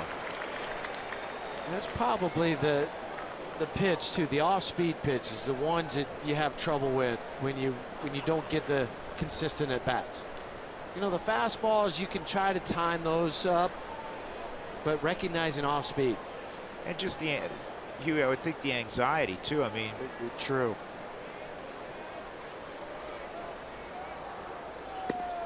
That was born out of that first swing, was born out of just being overly aggressive. He wants so badly to come through. And even that pitch there. That last pitch also. I think that wasn't a strike.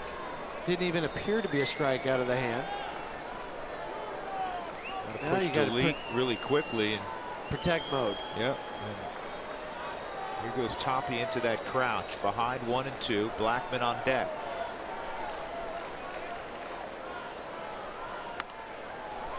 It's not Toppy's fault. That's just the human nature of not getting a lot of starts. And this club, the way it is with Gerardo and Charlie and you just can't Cargo, give. He's not going to get any. You know, Bud's doing all he can to, you know, look at this lineup, give him the best matchup that night, and the guys he's been running out there are his guys. Got back out.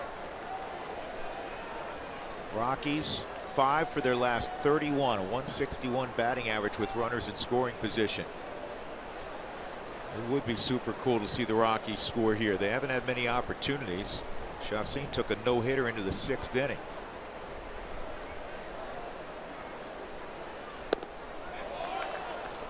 Two and 2.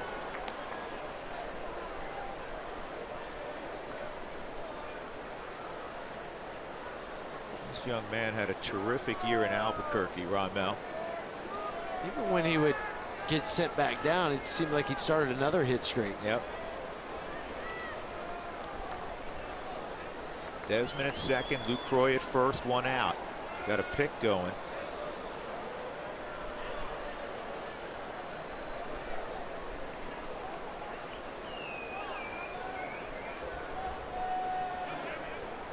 Ramel hit .369 in 58 ball games in Albuquerque this year.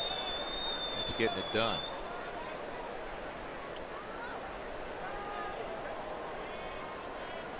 Strike 3. All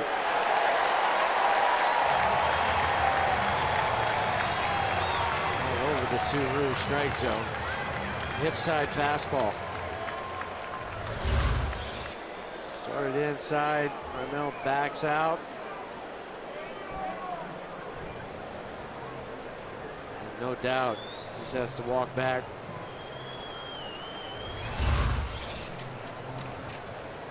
Andy Green's going to go bring in a left-hander to face Charlie Blackman. It'll be Buddy Bowman.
Top of 7th, couple outs.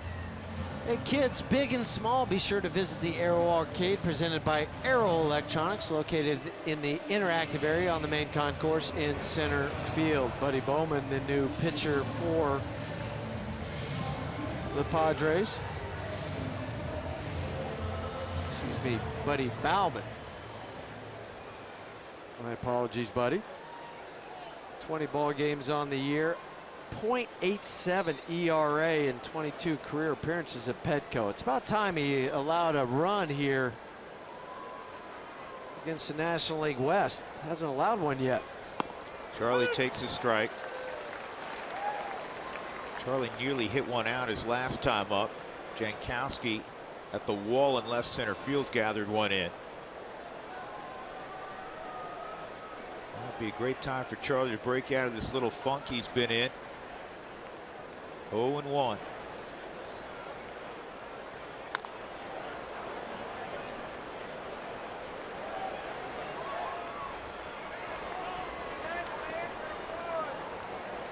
We often say it, when you've been struggling, you go up to the plate. Next thing you know, it's 0-2. Yeah.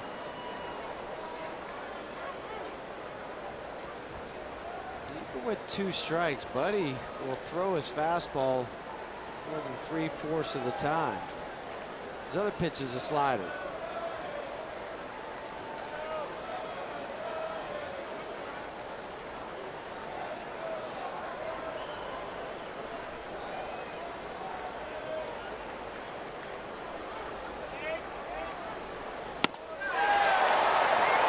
Fastball, and he struck out Charlie. The Rockies leave 2 on in the 7th.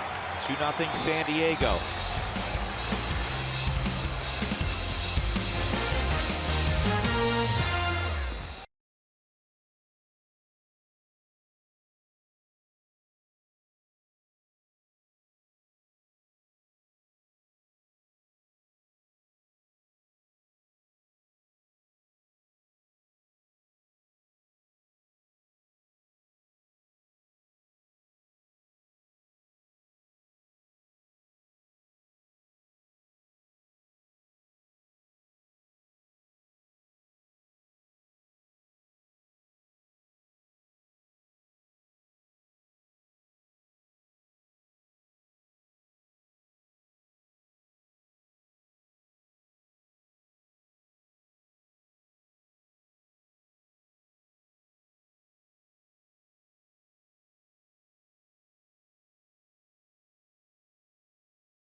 Of late, they managed 4 runs last night, 3 solo home runs, but tonight they have not scored. They've been limited to 3 hits. They were no hit for 5 1/3. Jake McGee will throw the bottom of the 7th inning for Colorado.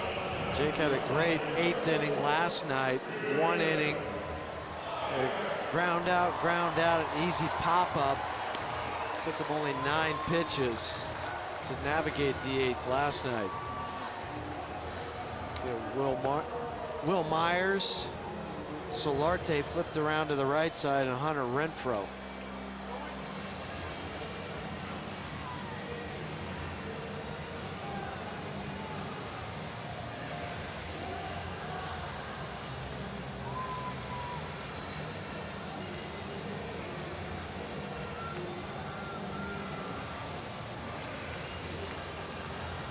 Myers, double, single, walked in the 5th, and on a wild pitch with 2 outs by Chad Bettis, he went to second, and then Solarte had a soft single to right center to drive him in for the for the first run of the ball game. The second run came in on a squibber between home plate and the pitcher's mound.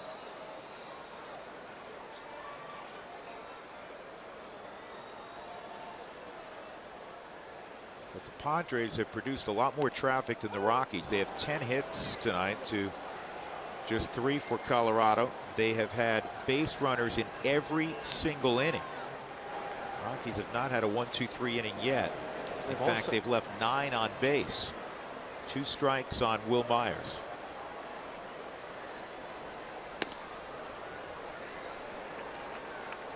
In the 8th inning, there's going to be heavy pressure on the Rockies in the 8th inning to get it done there, because Brad Hand, I'm not saying he's unhittable, but Brad Hand has been really tough this year. You know who has the longest active streak in the major leagues when leading after 8 innings? The Padres. They've won 126 ball games, and this is all at home. They've been leading after 8. 126 games.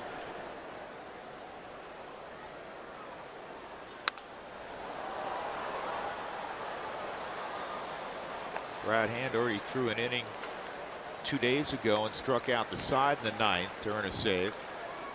And also earn 100 strikeouts on the year. Only the 2nd reliever in Padres history to do that in back-to-back seasons. The other guy was here tonight, Trevor Hoffman.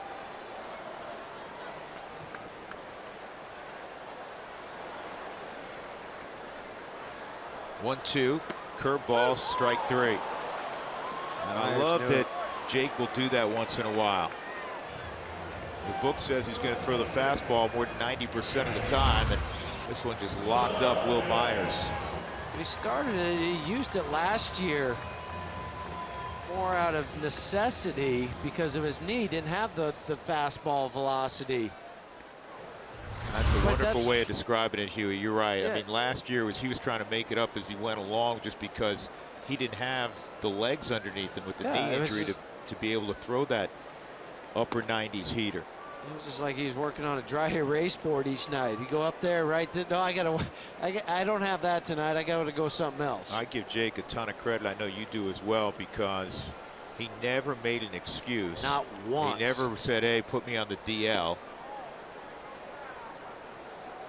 He just tried to figure out a way, and he was not anywhere near 100%. 2-0 on Solarte. 1 for 3, that bloop single in the 5th.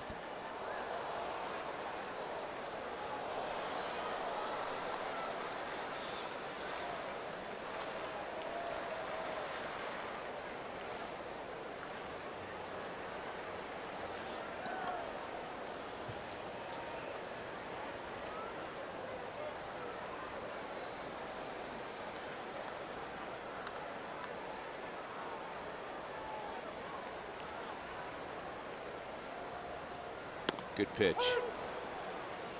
95 with a little cut on the outside corner. 2-2 on Solarte. This is not Solarte's strong side. .212 batting average, just a couple home runs.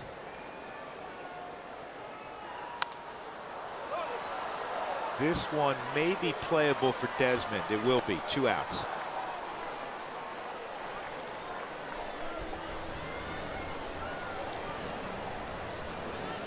To your point, Drew, talking about the 8th inning, I think that's why Jake is in this game here in the 7th, to keep it 2-0. And that's what Bud's saying. I need this game to stay here to give our offense at least one more crack while it's still 2-0. Yeah, LeMahieu was going to lead it off. 2, 3, and 4 for the Rockies in the 8th. They'd be Kirby Yates for San Diego. Hunter Renfroe takes a high strike. Here's Yates.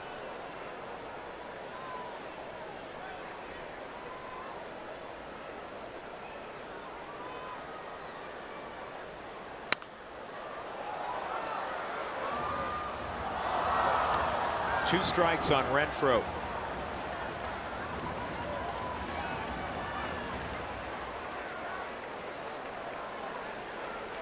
Nice Saturday night crowd, just shy of 34,000 here at Petco. Folks still recovering from the U2 concert at Qualcomm yesterday. Oh, I was wondering, I saw all those shirts. Yeah. Outside 1-2.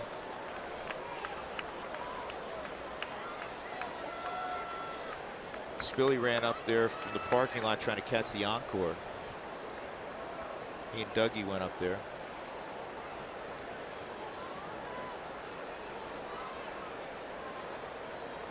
Lit up their phones. Wish they would have let me know. I'd have gone. I'd like you too. Yeah. The concert was over. I know.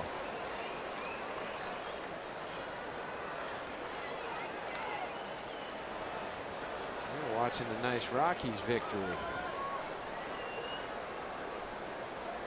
1 ball, 2 strikes. Curveball, nope.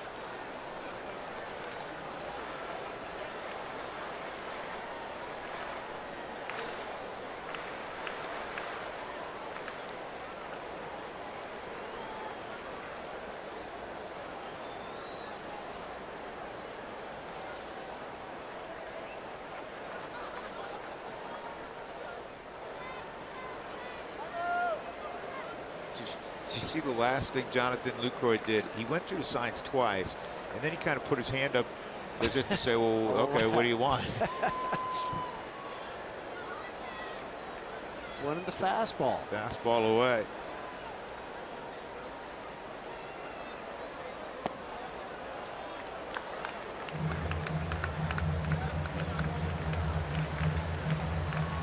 Two on Renfroe.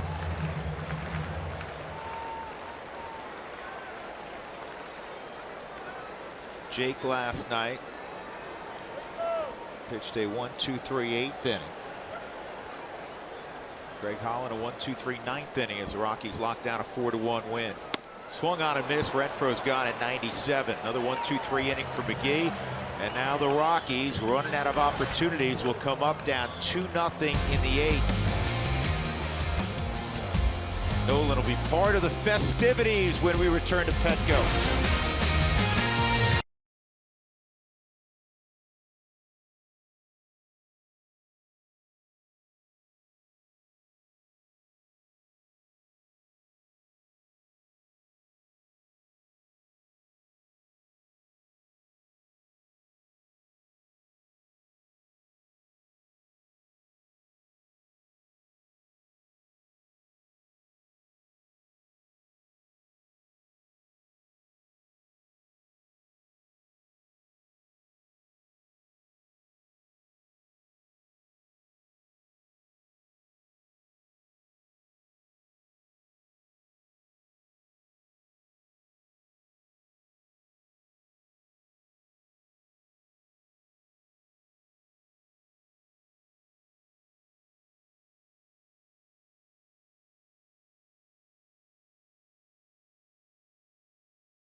At AT&T Sportsnet RM on Twitter to receive alerts for the Rockies taco special when the Rockies score 7 in a game. DJ LeMahieu's going to lead things off for Colorado with Jeff Houston and Ryan Spilborghs. I'm Drew Goodman. The Rockies shut out twice in the last 3 ball games, and they have been shut out for 7 innings tonight. Kirby Yates making his 2nd appearance in this series in the 3-0 victory 2 nights ago for San Diego. He faced LeMahieu and Nolan. He struck out DJ and got Nolan to ground out. It'll be LeMahieu, Cargo, Nolan. And as we like to say, hopefully many others for the Rockies. Many more. That's what you want. DJ broke up Chacin's no-hitter after 5 2/3 with a single just in front of the diving Manuel Margot in right center field. Been on base twice tonight. Strike 1. Kirby Yates, 85 strikeouts and 19 walks. Well, you like that ratio from a bullpen guy. Better than 4-1. Big shift on in the outfield. And DJ swipes at that fastball. It's 2 strikes. Rockies hits. LeMahieu the single we described. Desmond base hit up the middle in the 7th, and Lucroy base hit to center as well, back to back in the 7th. But then Tapia struck out and Blackman struck out.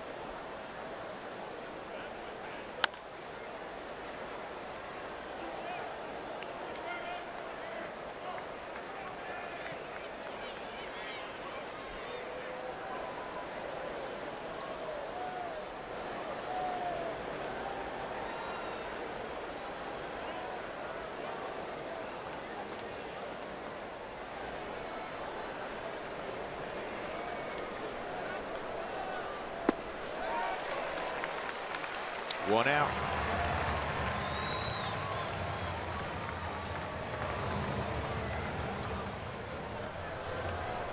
Fans, you can take a behind-the-scenes tour of Coors Field. Group and individual tickets are available year-round. Call 303 Rockies.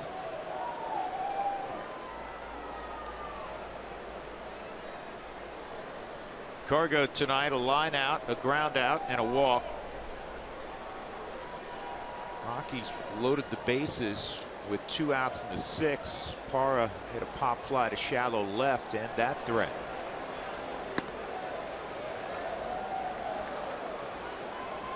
Haven't been many balls hit hard tonight by the Rockies. Probably the ball that was hit the hardest was Blackman's opposite field fly ball that was caught at the wall in left center field by Jankowski. 1-1. That was in the 6th inning. It's hard to look up at the scoreboard and see just 3 hits. I mean, that's the last 3 or 4 games. You don't want to keep tipping your cap. No, you know, Matt Moore, he had great numbers against him. This has more to do with the Rockies offense. Yeah, you know, guys have made good pitches. Chacin obviously pitched very well. Moore, to his credit, pitched well. Richard, to his credit, pitched well. But you're talking about shutting out an offense that should not be shut out over. Not this many times in such a short period. Night in and night out.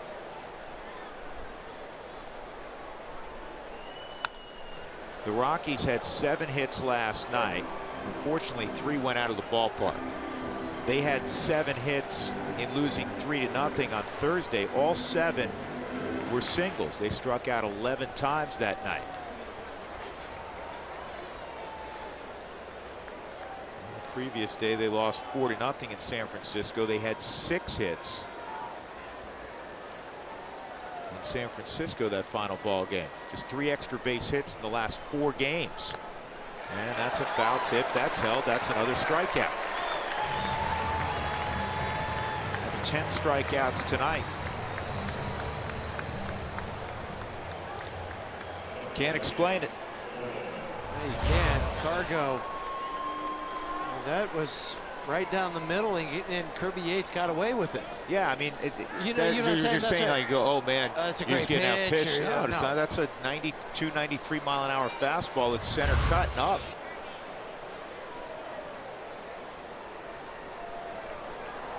Nolan is 0 for 2 and a walk.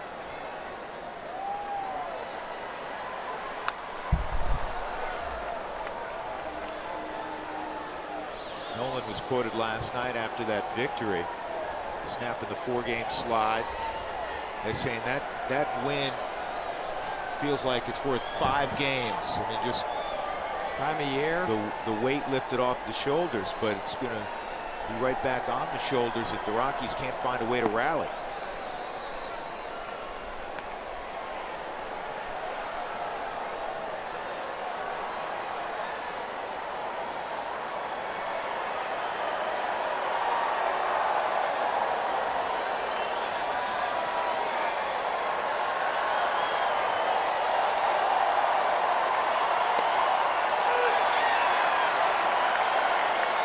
That's A lot twice. of called strikes tonight that the Rockies disagree with. That's in the strike zone, though. That's twice tonight. Nolan's thought pitches have been down, but have been in the strike zone.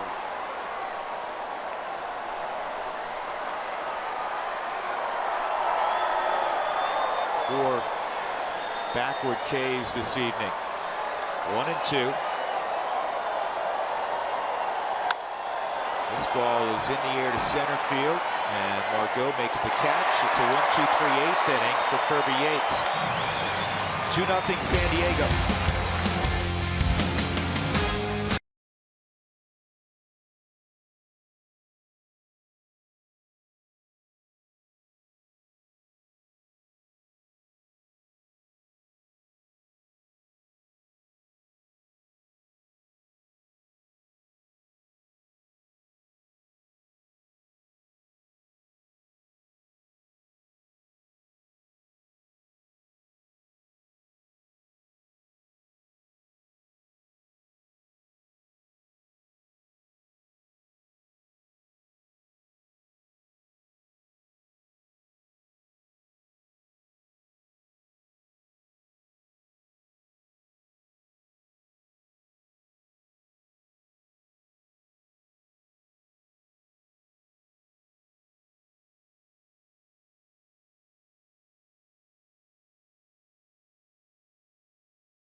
TNT Sportsnet is brought to you by Southwest Airlines. Say yes to low fares with nothing to hide. That's transparency.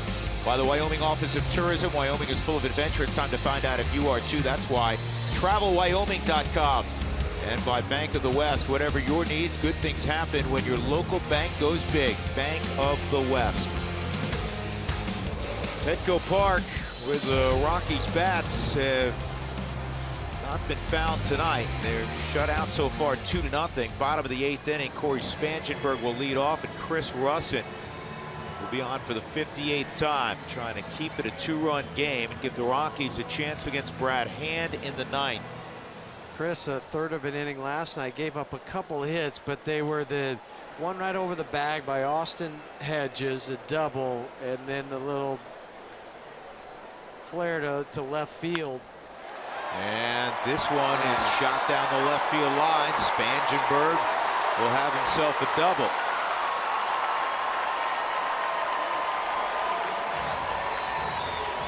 Spangenberg, 2 hits tonight have come on the first pitch. We can say what we want, but Padres have taken better at bats tonight. It's no question about that. Yeah, they've gone up there with a good game plan. They put good swings in and controlled swings, not big home run type of swings, which the Padres can do. They can hit the long ball, but tonight, out of their 11 hits, just 3 extra base hits. Padres this year have hit 182 home runs, a new club record. The Rockies have 181 home runs. The Padres have a new Petco record for home runs. They have 86 here. Their all-time home run total at home is 87. This is bounced off the glove of Nolan into left field.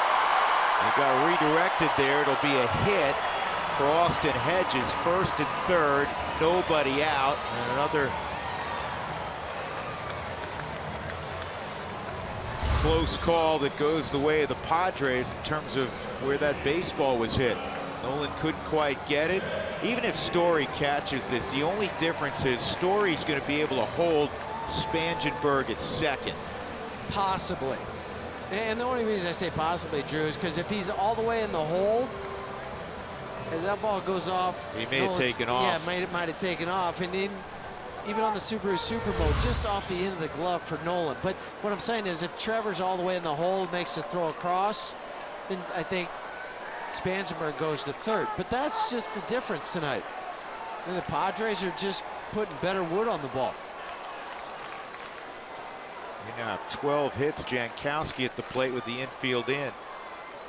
They struck Jankowski up. Fastballs in the 6th inning with runners at second and third.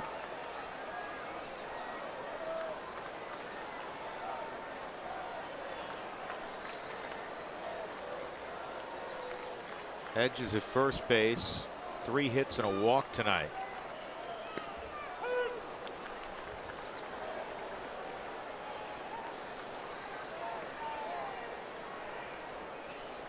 Everybody in the Padre lineup has a base hit tonight, save Hunter Renfroe, who's 0 for 4.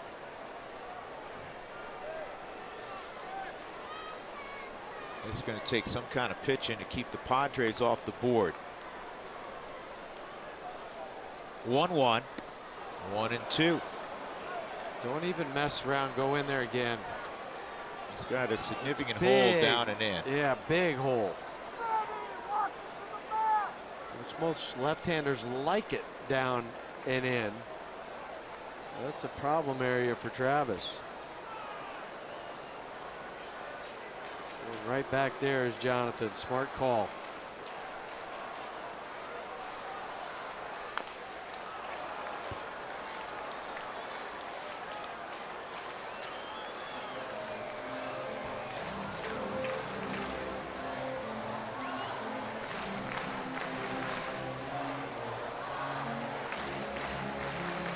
Zach Roscup, Adam Ottavino dueling out there in the bullpen.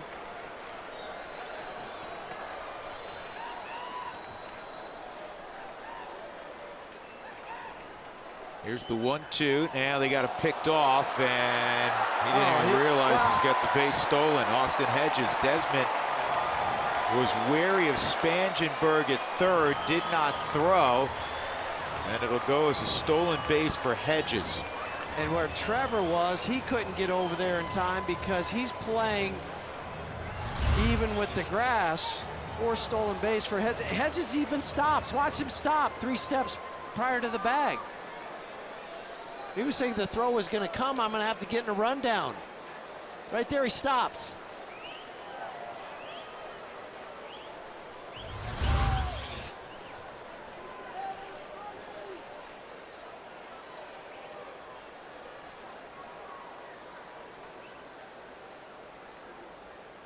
One and two.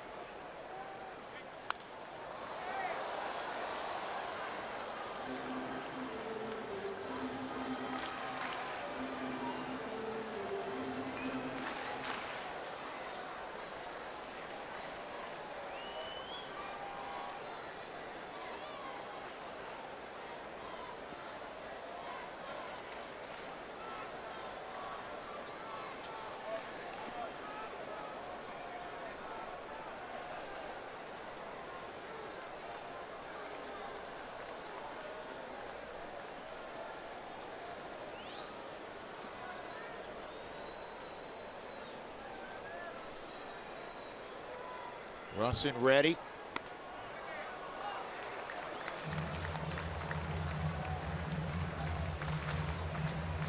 Milwaukee 1-10 tonight. Pittsburgh 11-6 over St. Louis.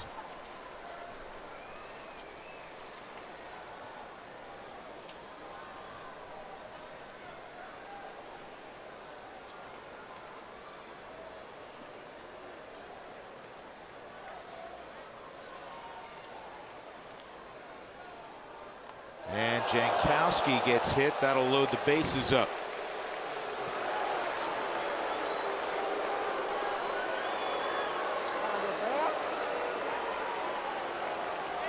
Rockies have had one clean inning tonight. That was the 1-2-3 7th by McGee. Otherwise, it's been like the 4:05 at 4:15 in the afternoon. There's been a ton of traffic for the Padres. Travis Yankowski says thank you for letting me wear that. 9th spot in the order. Eric Ibar will pinch hit.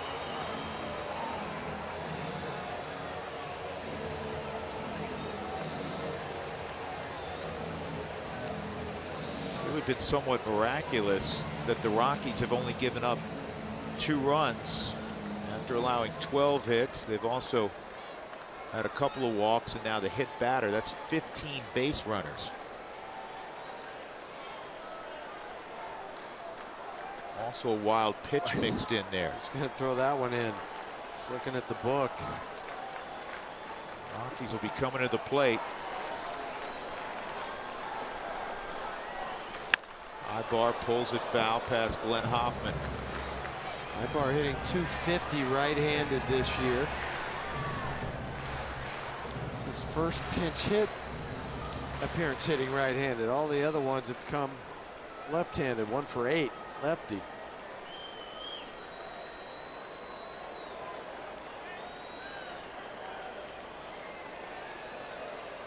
Bases loaded, nobody out.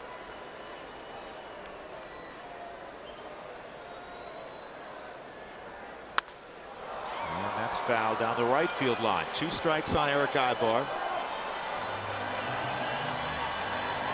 Chris reminded the umpires that he was going out of the windup and not the stretch. Just allows him to have that quick pitch and have that be a part of his arsenal.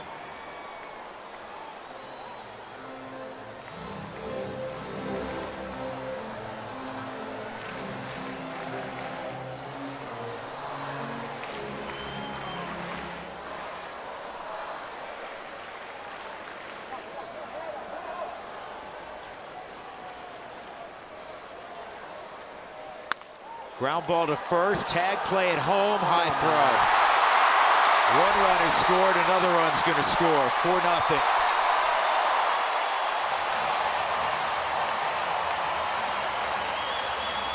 Throwing error on Ian Desmond. He got to the bag. And it's one of those decisions, you played a little bit of first base. You still have to come home first. You got to come home first, don't you? Yeah, because it's 2-0. You can't give up another run. Especially with plus speed. Right, and you got Ibar. You throw it to home. Ian's not even prepared with the way he had to step. Then it's all arm. Watch where the feet are positioned. And he sails it over the head. You go home, you still have the chance because Ibar does not run that well. I mean, he's got okay speed.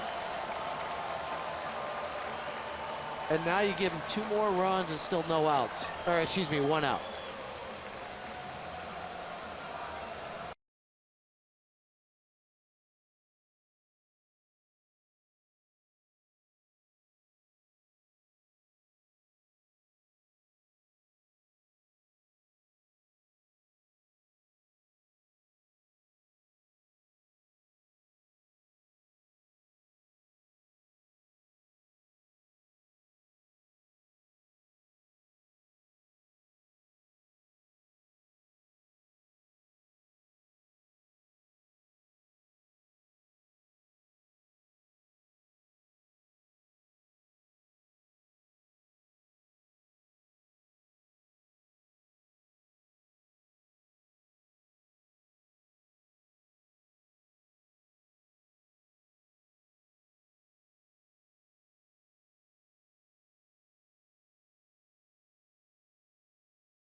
4-0, been out hit 12-3.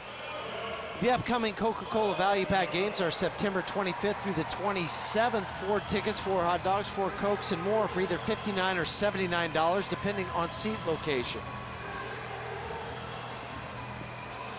Pitcher for the Rockies, Adam Ottavino. Otto pitched Wednesday in San Francisco, 2/3 of an inning.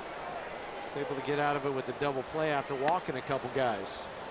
Sliders high, ball 1 on Manuel Margot, 1 for 4 tonight. So Ibar gets credit for an RBI. Obviously the second run scored on the error.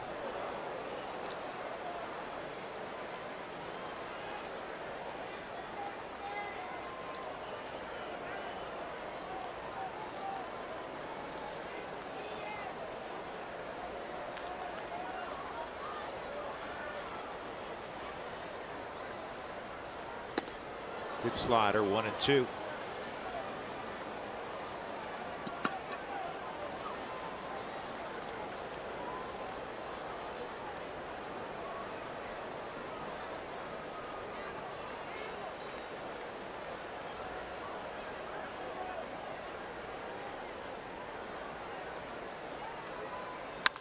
Margot hits this into the seats down the right field line, out of play.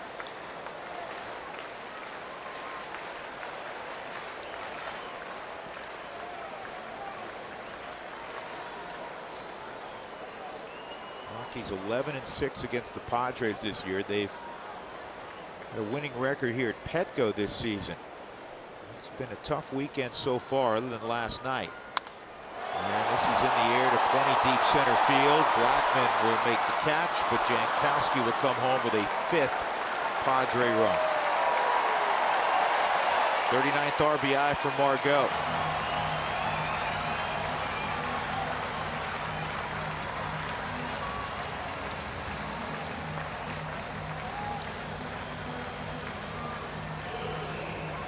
Padres have done everything. They put the ball in play. They've hit the ball. They've manufactured. They've taken advantage of errors.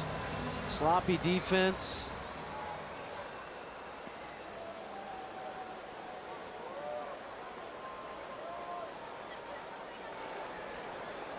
Carlos Asuaje, he's 1 for 4 as well tonight.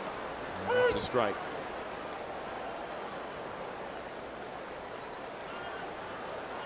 I want to tell you something that is kind of shocking. I'm so used to the Rockies, even in the thin years from a victory standpoint, they produce runs. They've always had good offenses and consistent offenses. If the Rockies fail to score tonight, it would be the first time in the organization's history that they were shut out 3 out of 4 ball games. In history. Just since they opened the doors at Mile High Stadium in 1993, it's never happened. Strike 3. 3 runs come in the 8th inning. And the Rockies going to the 9th, trail 5-0 in San Diego.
Padres.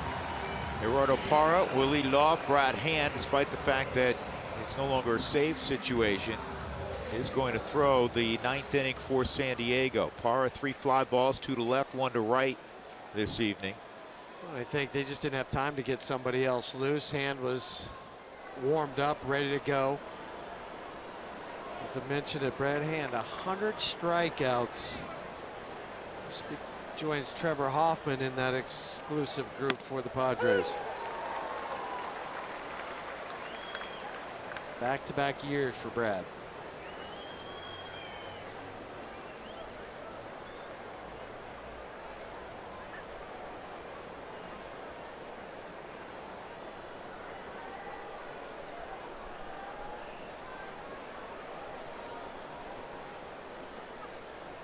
One strike on Parra. And a good curveball for a strike. Tomorrow, Germán Marquez for the Rockies against Luis Perdomo of the Padres.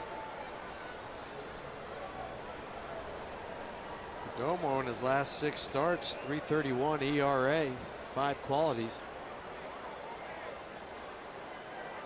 Rockies so far after their great road trip last time out west, 6-2, no swing. So far in almost 5 full ball games, they have 7 runs. And if they don't pull off the minor miracle here, they'll go to 1-4 on this trip.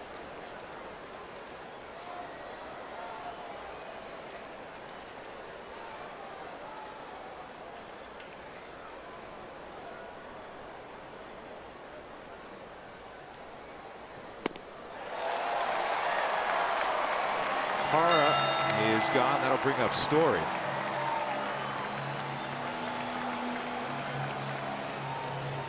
Trevor tonight 0 for 3.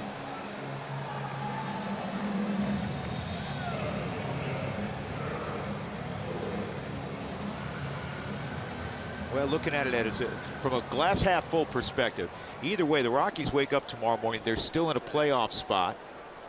They are. Milwaukee will have flipped in front of St. Louis by half a game. And the final 6 for Colorado will come at home. This ball lined to center field, and it's a base hit.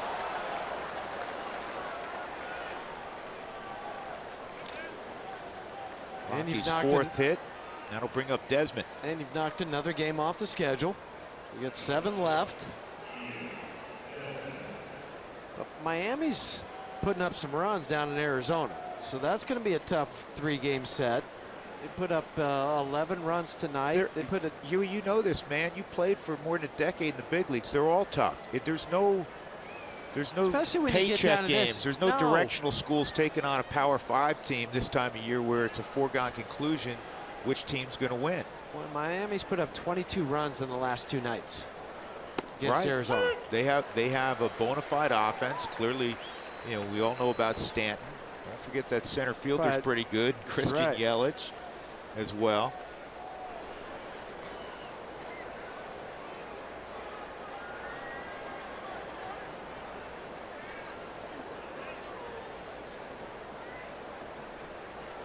Can't keep relying on other clubs. No. You got to take care of your own business. That's a base hit for Desmond.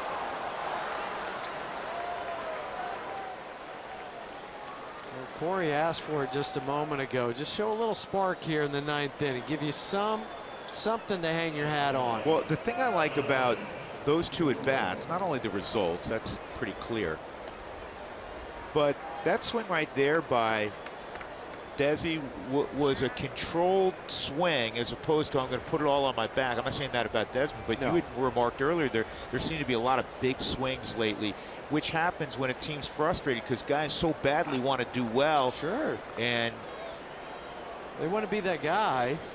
So instead of going, you know what, I'm going to take this pitch here and I'm going to go the other way with it. If all he's given me is the opposite field, I got to take it. And I know hitting's hard. Trust me. If anybody knows about hitting, it's me. But just the approach sometimes you got to get back to a smaller approach. Yep. Lucroy, that's one of the hits for the Rockies tonight. Mark Reynolds will pinch hit in the pitcher spot.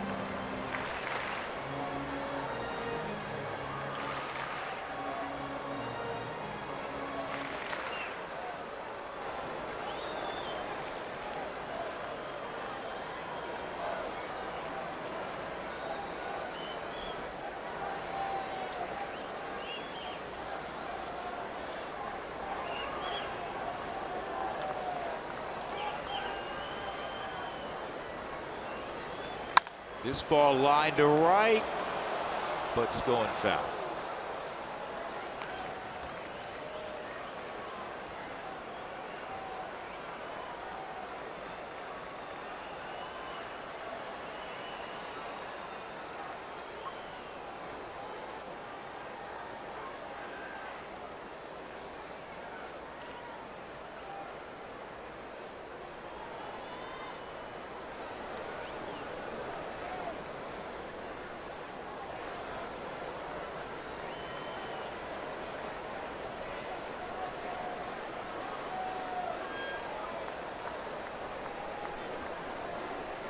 One and two on Lucroy.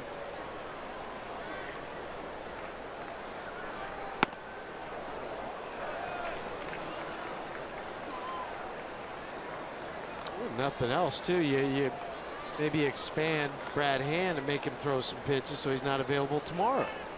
Yep.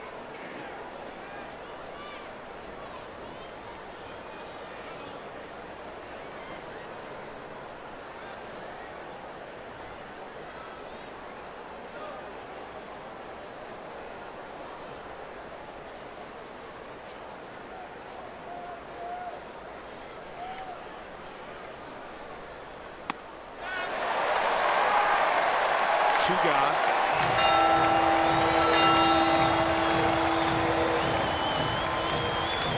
Bring up Mark Reynolds.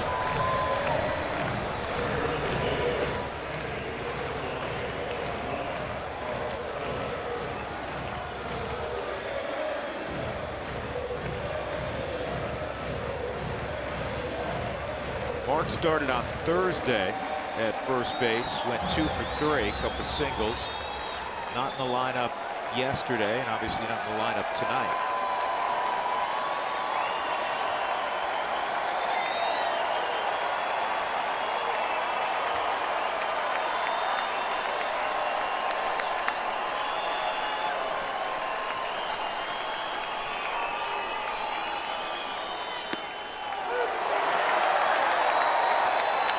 Called strike off the plate on the Subaru strike zone. 0-1 on Reynolds.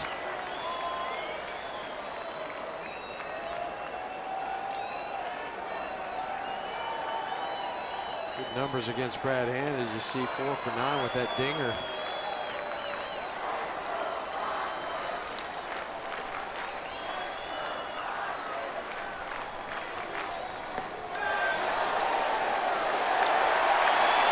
Jerry Meal says Mark went around, 2 strikes.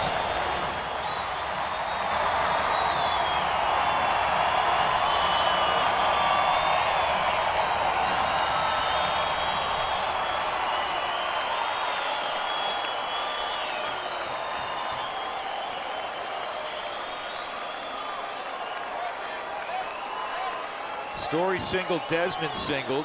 They're on base in the 9th inning. 5-0 San Diego.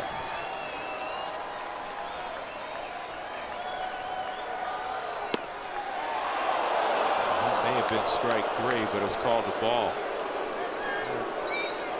Mark caught a break. And that was a strike in the Subaru strike zone. 1-2.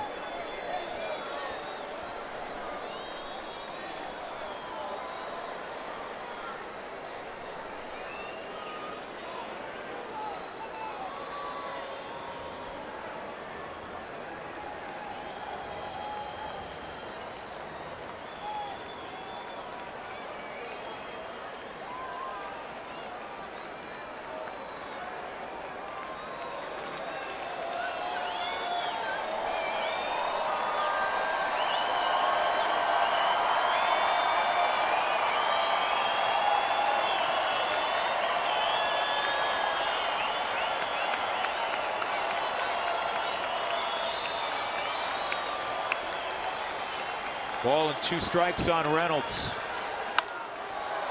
On one hop to short, and that'll end the ball game. Another disappointing night for the Rockies, and what has turned out to be a really rough trip. Rockies won last night 4-1, but for the first time in franchise history, they've been shut out in 3 out of 4 ball games. Jolie Chassin had a no-hitter into the 6th inning. He gets the victory. He's 13-10. Bettis takes the loss. He's 1-4. Jimmy John's delivery of the game. The former Rocky, he had that real good slider tonight. He ends up giving up just 1 hit in 6 shutout innings tonight. The Rockies' issues offensively continue. 7 runs in 5 ball games on this road trip. But the